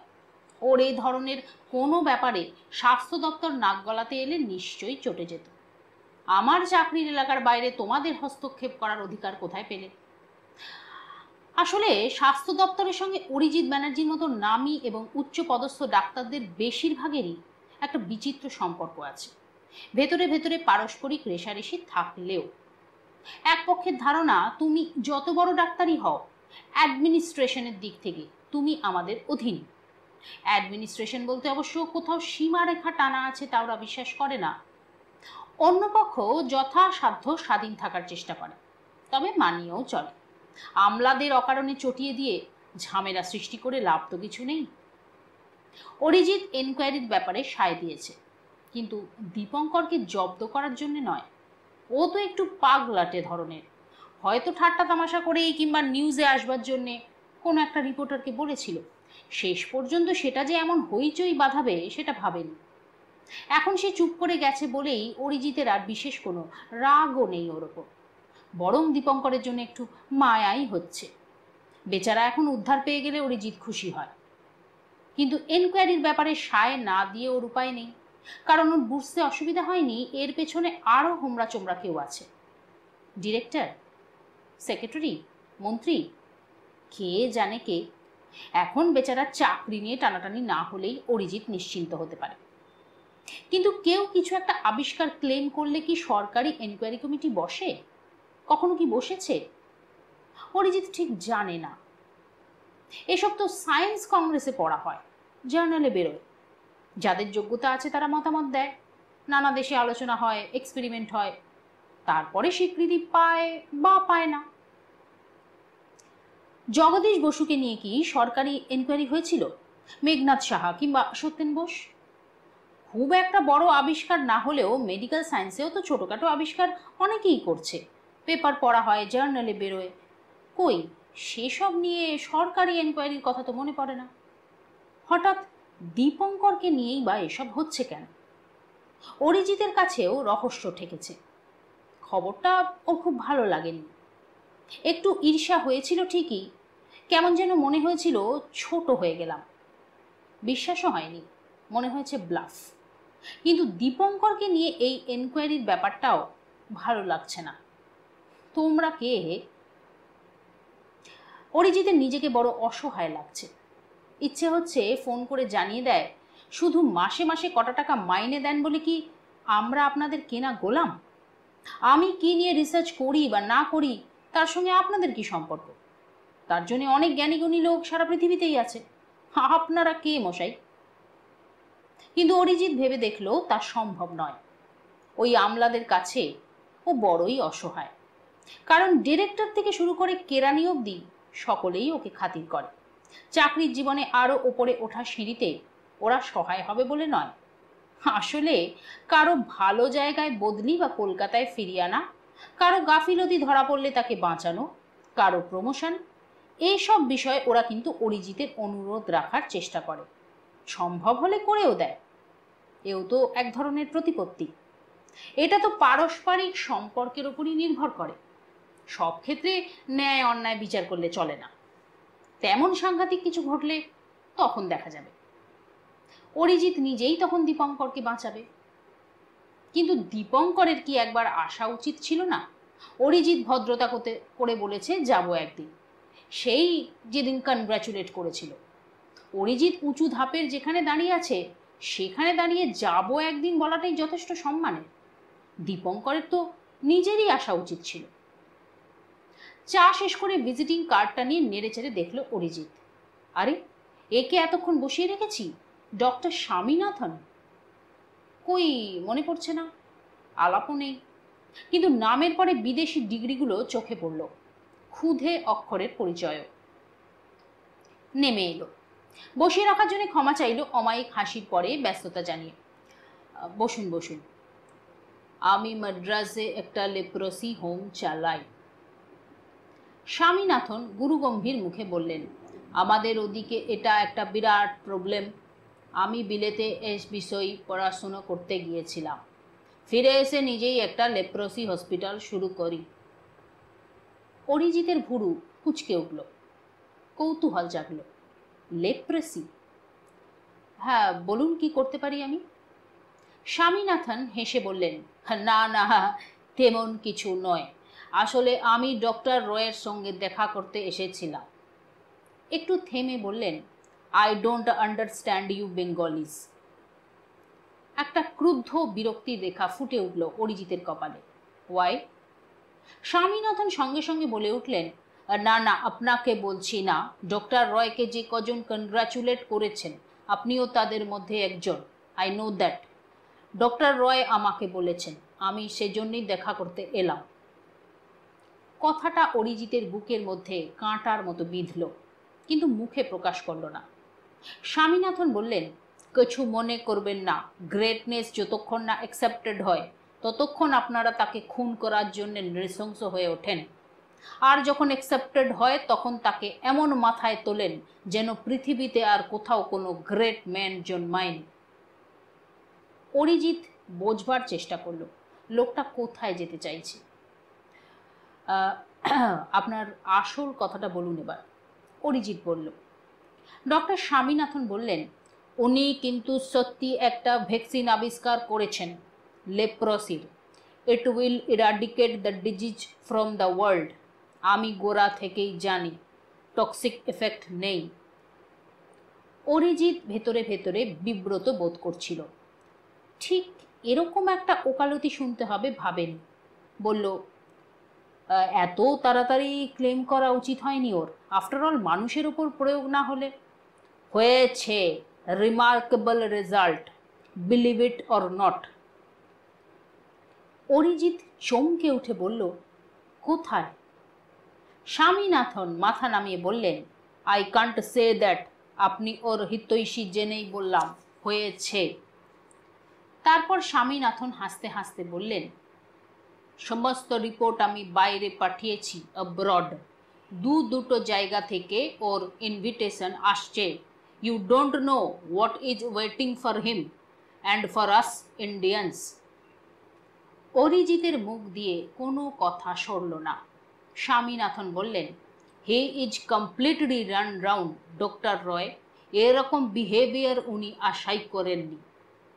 হাসতে হাসতে আবার বললেন, আমি জানি না আসল ব্যাপারটা ছেড়ে কয়েকজন গাইনি কেন গোনাডোট্রপিন নিয়ে পড়ল। তারপর ঝপ করে অরিজিতের হাতটা ধরলেন স্বামীনাথন। অরিজিৎ আঁতকে উঠে হাতটা ছাড়িয়ে নিল, যেন ওই লেপ্রসির ডাক্তারের হাতেও লেপ্রেসি আছে। বইয়ে পড়েছে এত চট করে ইনফেকশন হয় না, অপরকে বুঝিয়েওছে, কিন্তু সংস্কার যাবে কোথায়? স্বামীনাথন বললেন, ডক্টর রয় একেবারে ডিসগাস্টেড, ডিজিক্টেড। আপনি ওকে একটু বোঝাবেন, ইনভিটেশন যেন অ্যাকসেপ্ট করেন। Bengalis may not, but humanity demands it. Swaminathan চলে গেলেন, আর সঙ্গে সঙ্গে অরিজিৎ চিন্তিত হয়ে পড়ল। যাবার সময় ও স্বামীনাথনকে সাবধান করে দিয়েছে, এটা নিয়ে ওর বেশি ঘাঁটাঘাঁটি করা উচিত নয়। আমি বেশ বুঝতে পারছি দীপঙ্কর একটা আনএথিক্যাল ব্যাপার করেছে, এবং আপনিও। You will be in trouble. অরিজিতের একবার মনে হলো বাজে কথা, ও সব ভাঁওতা।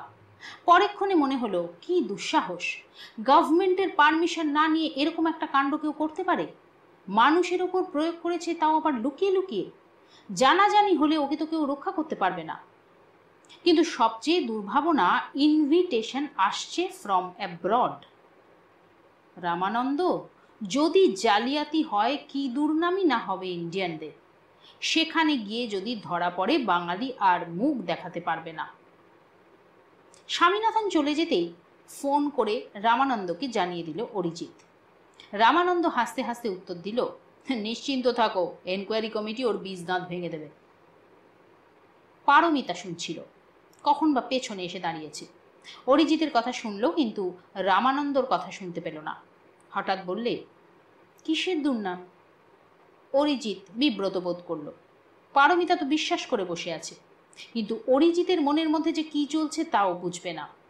ও টাকা জানে, বাড়ি জানে, গাড়ি জানে, মেডিকেল কলেজে চাকরির ডেজিগনেশন জানে, তার বাইরে কিছু আছে তা জানে না, কিংবা তাও জানে এবং সেটাকেই বড় করে দেখছে। কত নির্দোষ সারল্যেই বলে বসেছিল, তোমরা তো ডাক্তার।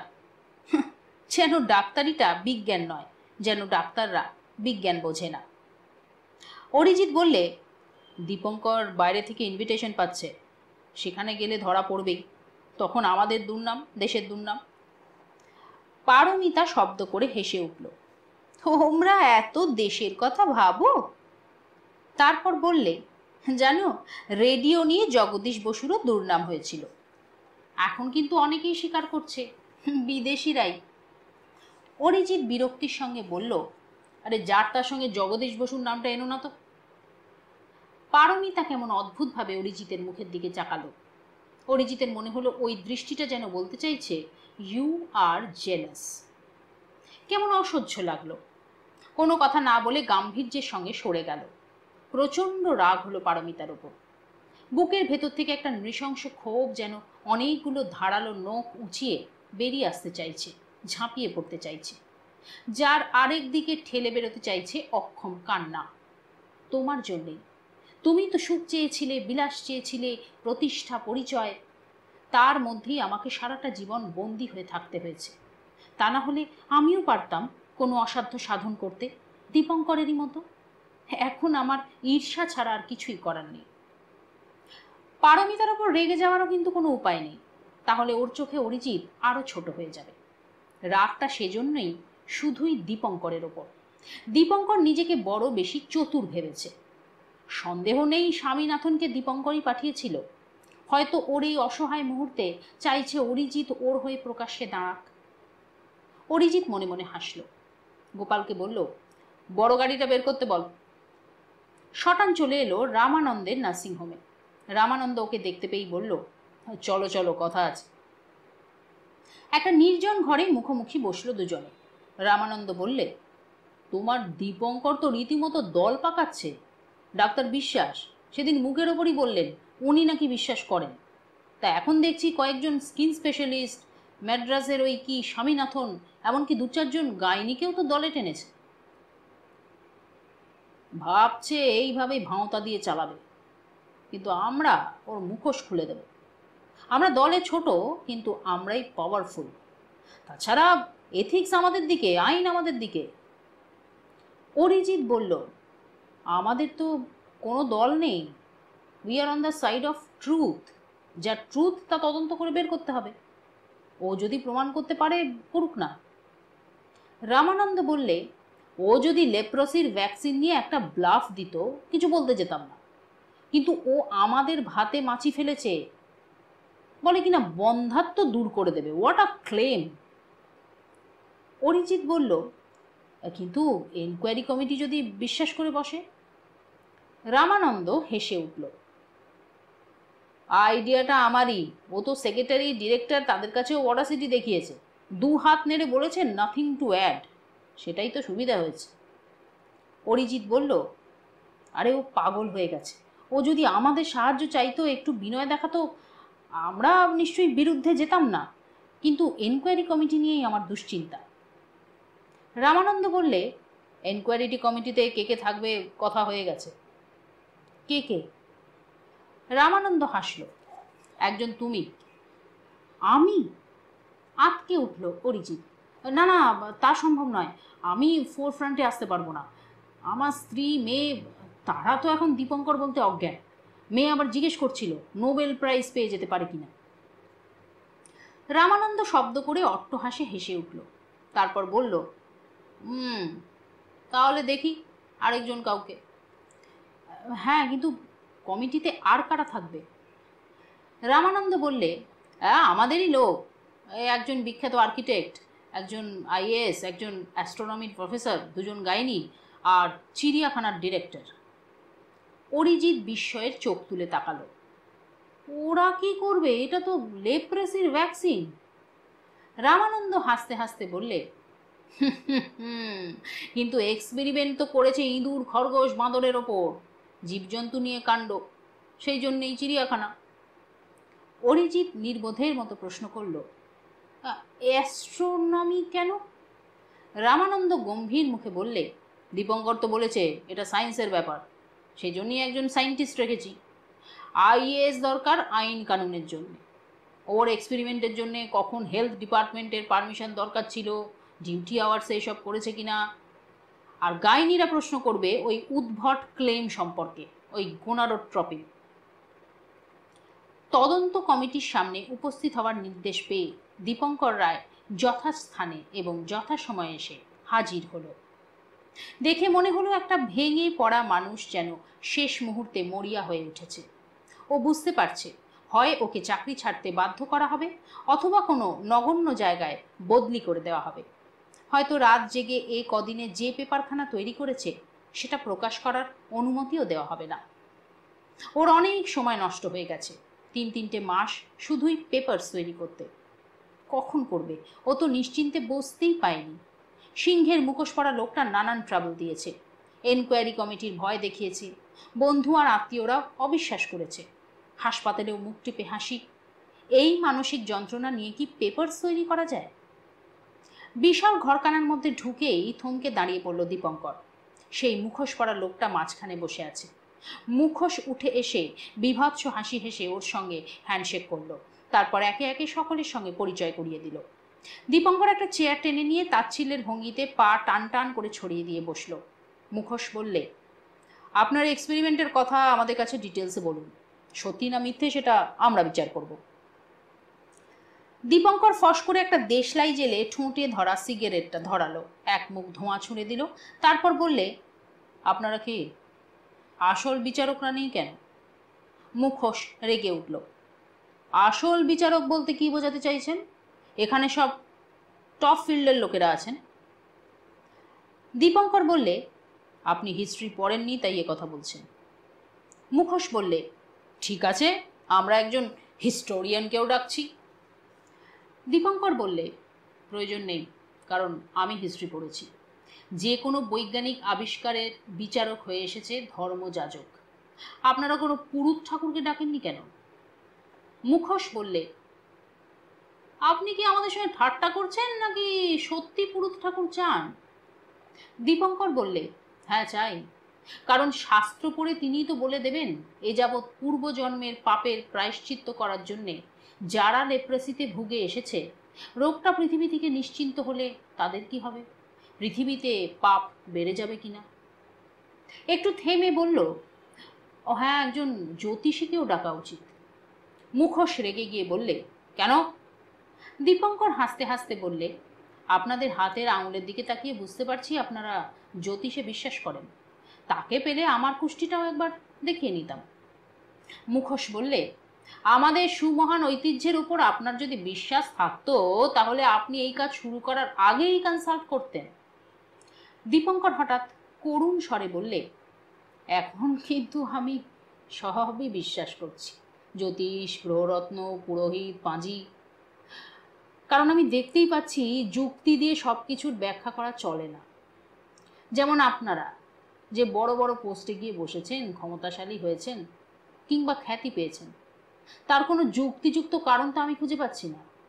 আপনাদের আঙুলের ওই গ্রহরত্নের অলৌকিক শক্তি ছাড়া আমার কাছে তো এর কোনো ব্যাখ্যা নেই। আর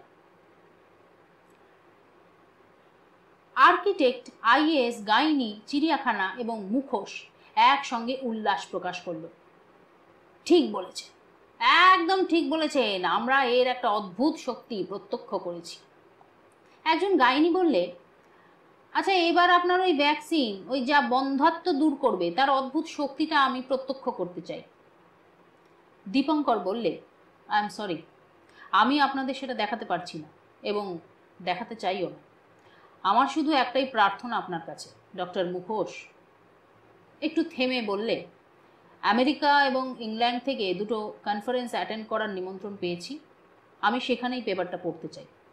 আমাকে শুধু যাওয়ার পারমিশনটা দিয়ে দিন।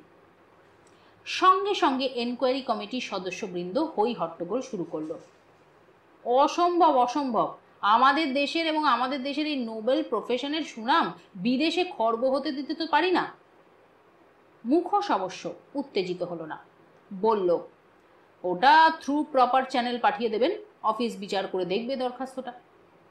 অ্যাস্ট্রোনমার ঠাট্টা করে বললে, আপনার অনুমতির কি দরকার? আপনি তো চাকরিটা ছেড়ে দিলেই পারেন, আমেরিকা তো আপনাকে লুফে নেবে। সকলে শব্দ করে হেসে উঠল, আর দীপঙ্কর একের পর এক সকলের মুখের দিকে করুণভাবে তাকালো। অসহায়ভাবে বললে, প্যাসেজ মানিটাও আমার নেই, ওরা টিকিটের ব্যবস্থা করে দেবে বলেছে, তাই পরের মাসের মাইনে না পেলে আমার চলবে কি করে? মুখোশ বললে, আপনার এই ব্যবহারের পর আপনি নিয়মিত মাইনে পাবেন কিনা আমি অন্তত শিওর নই। দীপঙ্কর হঠাৎ অপমানিত বোধ করলো, উত্তেজনায় থরথর করে কেঁপে উঠল। রাগ চাপার চেষ্টা করলো কিন্তু পারল না। নিজেকে ভীষণ অসহায় মনে হলো তার। রাগে অভিমানে চোখ ফেটে জল এলো। ও বুঝতে পারছে একটা অদৃশ্য চক্রান্তের বিরুদ্ধে ও কতটাই অক্ষম।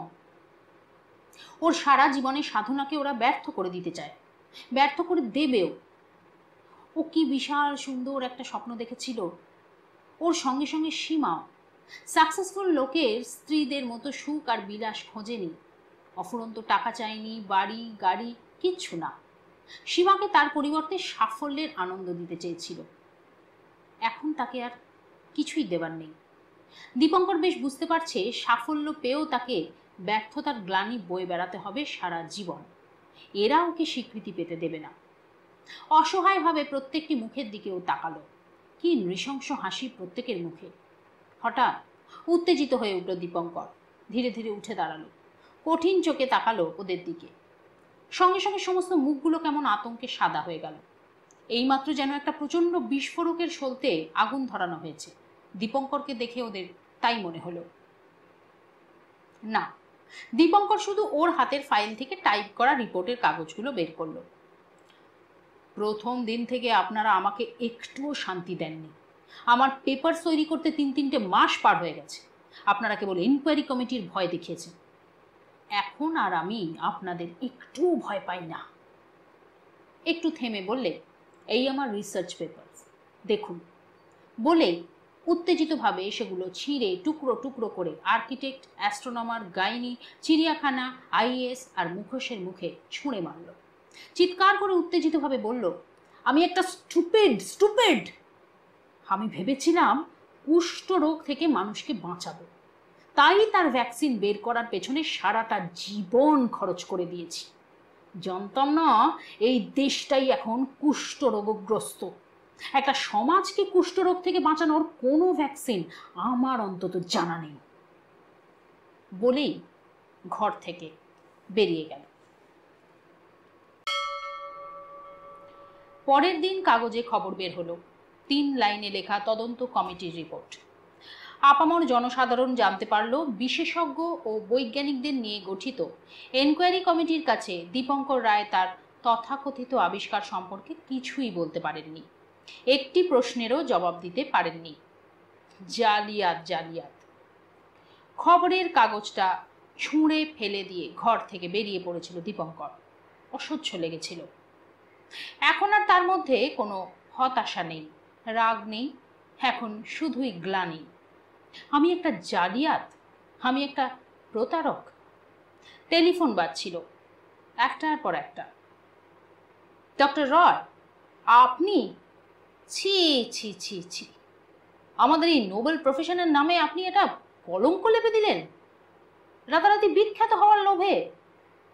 না, আমাকে আপনি চিনবেন না।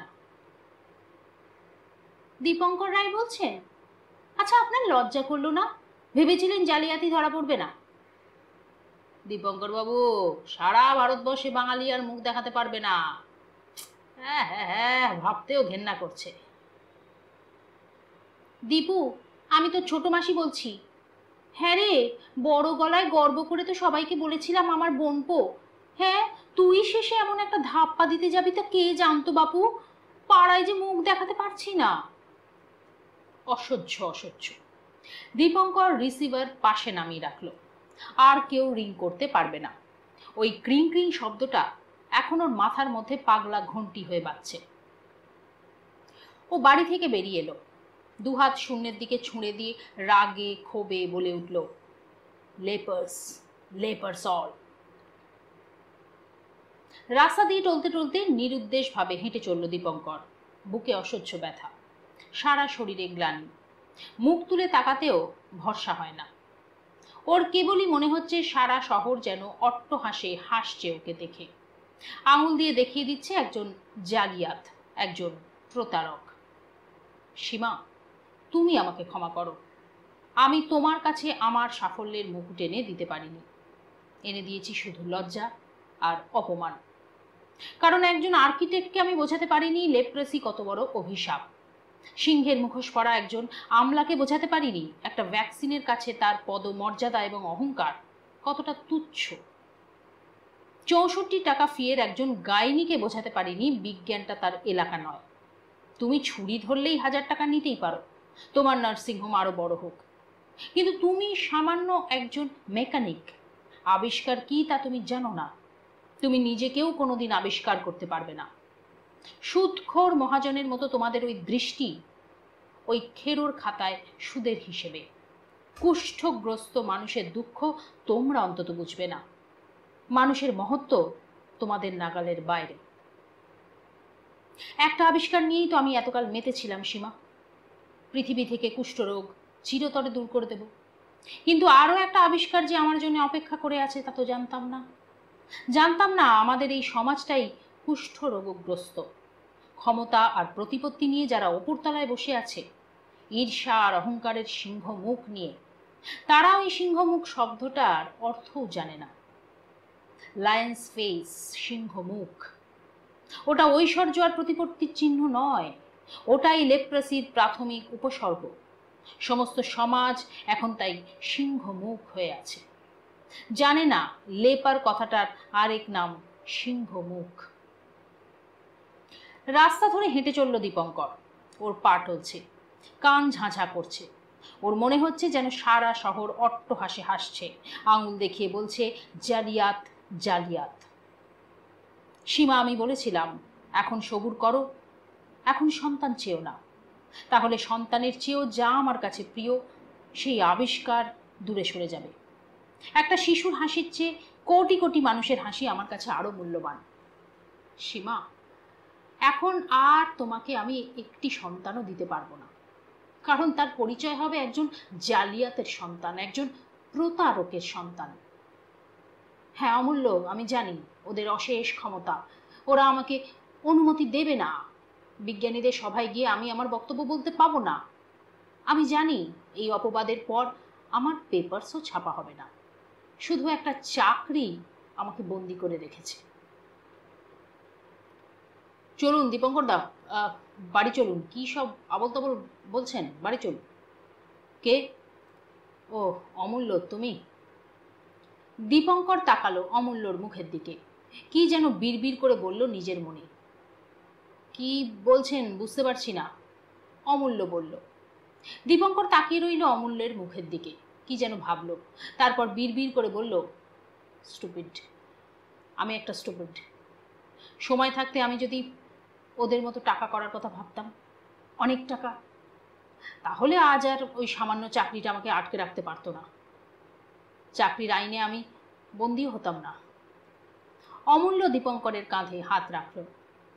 না দীপঙ্কর দা, তাহলে আপনি ওই টাকার কাছেই বন্দি হয়ে যেতেন, ওদের মতোই। চলুন বাড়ি চলুন, সকলে আপনার জন্য অপেক্ষা করছে। সঙ্গে সঙ্গে দীপঙ্করের মুখ যেন ভয়ে সাদা হয়ে গেল। চাপা গলায় বললে, আমার জন্য অপেক্ষা করছে? কে কে কারা? ওরা কি আমাকে ঢিল ছুঁড়ে ছুঁড়ে মারবে? হ্যাঁ অমূল্য, সেই আগেকার দিনের কুষ্ঠরোগীকে যেভাবে মারা হতো? কিন্তু আমি তো লেপার নই। আচ্ছা, কেন মারবে ওরা? অমূল্য বিব্রতভাবে বলে উঠল, চুপ করুন দীপঙ্কর দা, চুপ করুন। আরে কী সব বলছেন? দীপঙ্করের হাত ধরে টানল। আরে ভেতরে আসুন, দেখুন কারা এসেছেন। অনেকক্ষণ ধরে বসে আছেন ওরা আপনার অপেক্ষায়। সীমা বৌদির কথা শুনে তো আমি একেবারে হন্যে হয়ে খুঁজতে বেরিয়েছিলাম আপনাকে। দীপঙ্কর অবাক হয়ে তাকালো অমূল্যের মুখের দিকে। কেন আমাকে খুঁজছো কেন? হেসে উঠে বলল, আমি আমি আমি তো খুঁজছি জানো তো, সারা জীবন ধরে। অমূল্য বললে, আহা, তাকান, ওই দেখুন ডক্টর স্বামীনাথন বসে আছেন। দীপঙ্কর কি যেন ভাববার চেষ্টা করলো, কি যেন মনে পড়ছে না, তারপর হঠাৎ বললে, স্বামীনাথন, হ্যাঁ হ্যাঁ মনে পড়েছে। তারপরেই খুব চাপা গলায় বললে, আপনি পালান ডাক্তার স্বামীনাথন, আপনি পালান, এখানে আসবেন না। ওরা বোধহয় জেনে গেছে, বুঝলেন তো, সব জেনে গেছে। বঙ্কিমবাবু এক কোণে বসেছিলেন, খবরের কাগজটা পড়েই সকালবেলায় চলে এসেছেন। রিসার্চের সেই নেশা ও সারা জীবনের ব্যর্থতা এখন তো দীপঙ্করের মধ্যেই সাফল্য দেখতে চাইছে। এখন তো উনি একজন সামান্য প্যাথোলজিস্ট। উনি চেয়ার ছেড়ে কাছে এলেন, দীপঙ্করের হাতখানা ধরলেন মুঠো করে। ডোন্ট ইউ গেট ডিসঅ্যাপয়েন্টেড মাই বয়, শেষ বিচার একদিন হবেই হে। দীপঙ্কর চিনতে পারল, স্যার আপনি? আপনাকেই তো খুঁজছিলাম। ওইসব কাঁচের টিউব, গ্যাস বার্নার সব ভেঙে ফেলে দিয়েছেন তো? বঙ্কিমবাবুর কানের কাছে মুখ নিয়ে গিয়ে ফিসফিস করে বললে, সাবধান, আর্কিটেক্ট জানতে পারলে না পুলিশে ধরিয়ে দেবে। আপনার এই ছোট্ট ঘরে বিরাট বিরাট ল্যাবরেটরি, ধরবে কি করে? অনেক বড় বড় যন্ত্রপাতি, আপনাকে প্রমাণ দেখাতে হবে। প্রফেসর কুণ্ডু অনেকক্ষণ ধরে লক্ষ্য করছিলেন। ওর কিরকম যেন সন্দেহ সন্দেহ ঠেকছিল।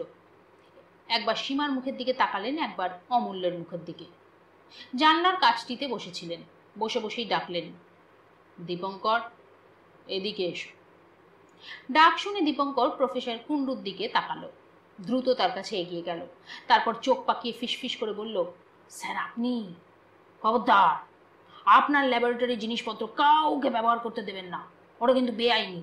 সব সময় আইন মেনে চলবেন, বুঝলেন তো? আইন, খুব কড়া আইন। অমূল্য বললে, দীপঙ্কর দা, এদের আপনি চেনেন না। ইনি একজন বিখ্যাত গাইনি, ডক্টর মল্লিক, আর ইনি নামকরা সার্জন ডাক্তার সাহা। কিন্তু এরা বিশ্বাস করেন যে দীপঙ্কর হেসে উঠল। বিশ্বাস? সেই ডাক্তার বিশ্বাস, যিনি আমাকে ফোন করে সাবধান করেছিলেন, বলেছিলেন অনেক ষড়যন্ত্র করছে? না না, এরা আপনার আবিষ্কার যে সত্যি সেটা বিশ্বাস করেন। কত ইয়াং ডাক্তার এসেছে দেখুন, কমিটি বিশ্বাস করেনি বলে ওরা কমিটির মুখোশ খুলে দেবে বলেছে। দীপঙ্কর হঠাৎ অমূল্যের মুখের দিকে তাকালো। কে? ও অমূল্য, তুমি? হ্যাঁ, কি বলছিলে? বিশ্বাস? বিজ্ঞান তো বিশ্বাস অবিশ্বাসের প্রশ্ন নয় অমূল্য, ওটা প্রমাণ করা যায়, ওটা যুক্তি, পরীক্ষা করে ওর ফল দেখানো যায়।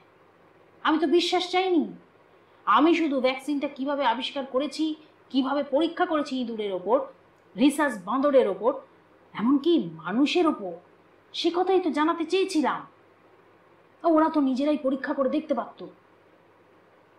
স্বামীনাথন এগিয়ে এলেন, কি যেন বলতে চান। হঠাৎ স্বামীনাথনের মুখের দিকে ফিরে তাকালো Dipankar. No no doctor Swaminathan, আমি ভুল বলেছি, মানুষের ওপর পরীক্ষা করে দেখিনি, আপনাকে আমি বিপদে ফেলব না। এবার দীপঙ্কর ঘুরে দাঁড়িয়ে বক্তৃতার ভঙ্গিতে বলল, জেন্টলম্যান, আমি আর কতটুকু কষ্ট পেয়েছি। যারা আমাদের জন্য প্রাণ দেয়, নিজে শরীরে রোগ নিয়ে যন্ত্রণা ভোগ করে, তাদের কথা ভেবেছেন কোনো দিন? আসুন আসুন, দেখবেন, আসুন। বাইরে উঠোনে বেরিয়ে এলো দীপঙ্কর, ওর পেছনে পেছনে সকলেই। দীপঙ্কর তর্জনী দেখিয়ে বলল, ওই দেখুন, সারি সারি খোপে খোপে রাখা ইঁদুর, সাদা ইঁদুর, গিনিপিগ, খরগোশ, ওই দেখুন রিসার্চ বাঁদর। অমূল্য একটা দীর্ঘশ্বাস ফেলে বলে উঠল, পৃথিবীতে মৌলিক আবিষ্কার একটাই, ডারউইন আবিষ্কার করেছিলেন, উই আর অল এপস, বাঁদর। কেউ হাসল না। স্বামীনাথন অনেকক্ষণ থেকেই উসখুস করছিলেন, কি যেন বলতে চাইছেন, বলার সুযোগ পাচ্ছেন না। হাতে একটা কি জার্নাল গোল করে পাকানো। স্বামীনাথন এগিয়ে এসে দীপঙ্করকে কি যেন বলতে গেলেন, আর দীপঙ্কর হঠাৎ পাগলের মতো বলে উঠল, আহ, আমাকে বিরক্ত করবেন না, আপনারা চলে যান, চলে যান, চলে যান, আমার এখন ঘুম পাচ্ছে, ভীষণ ঘুম পাচ্ছে, আমাকে একটু ঘুমোতে দিন। বলেই আবার ঘরের মধ্যে ফিরে এলো দীপঙ্কর, পেছনে পেছনে সকলেই। স্বামীনাথন ব্যস্ত হয়ে বললেন, কিন্তু ডক্টর রয়, জার্নালটা দেখুন, একটা খবর আছে। সবাই উদ্গ্রীব হয়ে জিজ্ঞেস করলো, কি খবর, বলুন বলুন। দীপঙ্কর বললে, আহ, আমার বড় ঘুম পাচ্ছে। প্রফেসর কুণ্ডু বললেন, বলুন ডক্টর স্বামীনাথন, কিসের খবর? স্বামীনাথন ভাঙা গলায় প্রায় কান্না স্বরে বললেন, লেপ্রসির ভ্যাকসিন। ওই কান্নার কণ্ঠস্বর কি আবেগের, আনন্দের? ঘর ভর্তি লোক উল্লাস প্রকাশ করল। Happy news. বঙ্কিমবাবু বললেন, আমি জানতাম হবেই। স্বামীনাথনকে কেমন বিচলিত দেখালো, কিংবা বিব্রত। বললেন, এটা লন্ডনের মাইক্রোবায়োলজির জার্নাল। হাতের জার্নালটা দেখালেন, বললেন, জার্নালটা জানিয়েছে শেষ পর্যন্ত লেপ্রসির ভ্যাকসিন পাওয়া গেছে। কৌতূহলে স্তব্ধ হয়ে সবাই ভিড় করে দাঁড়িয়ে রইল। সকলের চোখ থেকে আগ্রহ ঠিকরে বেরিয়ে আসছে। শুনতে চায় ওরা, জানতে চায় কি বলেছে ওই জার্নাল। যেন দীপঙ্কর রায়ের বিচার নয়, ক্ষমতায় অন্ধ ঈর্ষার স্বার্থের ষড়যন্ত্রের বিরুদ্ধে এখনই একটা ভার্ডিক্ট শুনতে পাবে। ওরা সকলেই স্বামীনাথনের মুখের দিকে তাকিয়ে অপেক্ষা করল। ডাক্তার স্বামীনাথন নন, যেন একজন বিচারক তার উঁচু আসনে বসে আছেন। অনেক সওয়াল জবাব হয়ে গেছে, অনেক সাক্ষী সাবুত ডাকা হয়েছে, আর্গুমেন্ট শেষ হয়ে গেছে। বিচারক রায় লিখে এনেছেন, আজই এখনই পড়ে শোনাবেন তার ভার্ডিক্ট। দীপঙ্কর আর দাঁড়াতে পারছিল না, একটা চেয়ারে বসে পড়ল। ক্লান্তিতে শরীর এলিয়ে দিল। তারপর বিষণ্ণ গলায় বললে, স্বামীনাথন, ফর গডস সেক তুমি চুপ করো, আমার বড় ঘুম পাচ্ছে। জানো, আমার মনে হচ্ছে যেন অনন্তকাল আমি ঘুমাইনি। আমাকে সেই ঘুমের মতো শান্তির মধ্যে চলে যেতে দাও। স্বামীনাথন বললেন, কিন্তু ডক্টর রয়, আপনাকে যে শুনতেই হবে, সকলকেই শুনতে হবে। প্রফেসর কুণ্ডু উঠে দাঁড়িয়ে আবেগে থরথর করে কাঁপছেন। আমরা শুনছি, বলুন, আপনি বলুন। বঙ্কিমবাবু বললেন, আমি জানতাম, এই দিনটির জন্যেই আমি অপেক্ষা করছিলাম। আমার যে কি গর্ব হচ্ছে। স্বামীনাথন বিরক্তি স্বরে বললেন, এক্সকিউজ মি, আপনারা বড় ডিস্টার্ব করছেন, একটু চুপ করুন, চুপ করুন। দীপঙ্করের চোখ জড়িয়ে আসছে তখন ঘুমে। অনুরোধের গলায় বলে উঠল, প্লিজ স্বামীনাথন, প্লিজ। আমার ওসব শোনার আর কোনো আগ্রহ নেই। I want to sleep. Swaminathan বললেন, জার্নাল বলছে ডক্টর অল্টম্যানের এক্সন ও একটা হরমোনকে মিডিয়া করে লেপ্রা ব্রাসিলি গ্রো করানো সম্ভব হওয়ার ফলে শেষ অবধি ইঁদুর বা বানরকেও লেপ্রসির হোস্ট করা সম্ভব হয়েছে এবং শেষ পর্যন্ত লেপ্রসির ভ্যাকসিন আবিষ্কার করা সম্ভব হয়েছে। দীপঙ্কর আবার ঘুম জড়ানো চোখে বলে উঠল, চুপ করো, চুপ করো। প্রফেসর কুণ্ডু বলে উঠলেন, আমাদের বলুন ডাক্তার স্বামীনাথন, দীপঙ্করকে ঘুমাতে দিন, ও এক্সস্টেড ও ক্লান্ত। স্বামীনাথন গাঢ় গলায় বললে, এই রিপোর্টে বলা হয়েছে লেপ্রসির প্রিলিমিনারি ইনফেকশন থেকে শরীরে রোগ সৃষ্টি হতে প্রচুর সময় লাগে। 9 মাসও হতে পারে, 9 বছরও হতে পারে। সেই জন্যেই এর ভ্যাকসিন আবিষ্কার করা এতকাল ছিল একদম দুঃসাধ্য ব্যাপার, এবং এই ভ্যাকসিনের প্রতিরোধ ক্ষমতাও গড়ে উঠতে প্রচুর সময় লাগার কথা। বঙ্কিমবাবু ঘাড় নেড়ে বললেন, ঠিক ঠিক, এই দীপঙ্করও আমাকে সে কথাই বলেছে, আমি জানি। ও বলেছিল সেই জন্যেই ভ্যাকসিনটা প্রেগনেন্সির আগে চাইল্ডের মাকে দিতে হবে, এর ফলে সেই বেবি জন্ম থেকেই প্রতিরোধ ক্ষমতা পাবে। প্রফেসর কুণ্ডু বললেন, আমারও সেই রকমই মনে হয়েছিল, অর্থাৎ সেই লং পিরিয়ড অফ ইনকিউবেশন প্রেগন্যান্সির সময়ের মধ্যেই কনডেন্সড হয়ে যাচ্ছে। নাও ইট ইজ ক্লিয়ার কেনই কেবল মেয়েদের ভ্যাকসিনেট করার কথা বলছিল দীপঙ্কর। স্বামীনাথন বললেন, আরেকটা ব্যাপার হলো এই বেসিলিকে ফ্রিজ করে।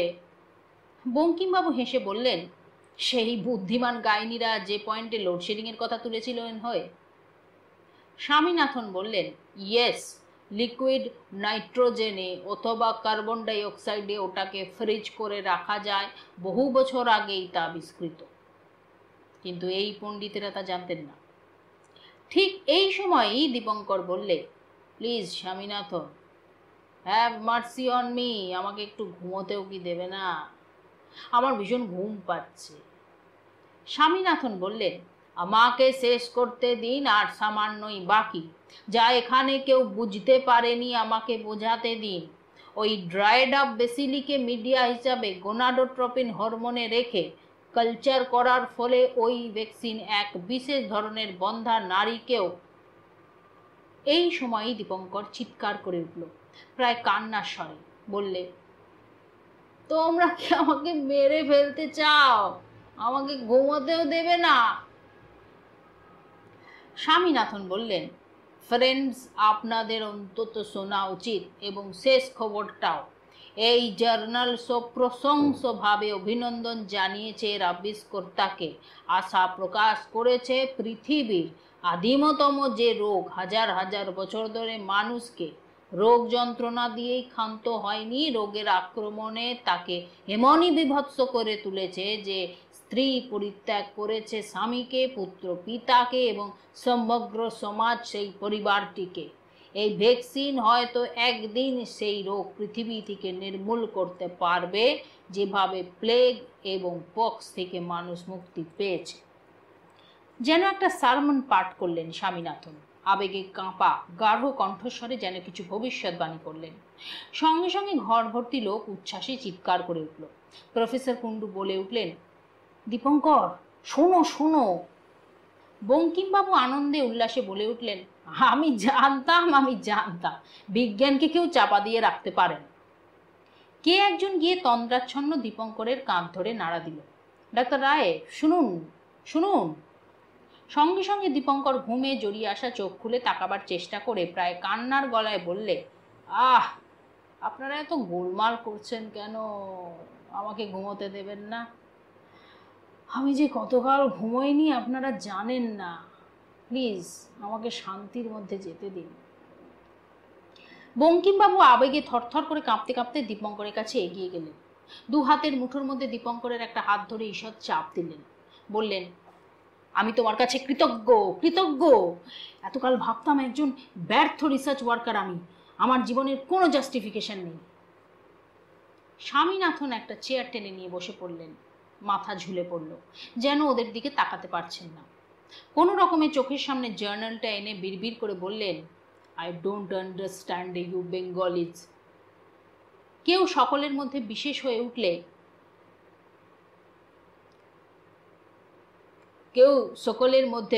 হয়ে উঠলে if he does something exceptionally good, আপনারা হয় শত্রুতা করেন কিংবা নির্বিকার থাকেন।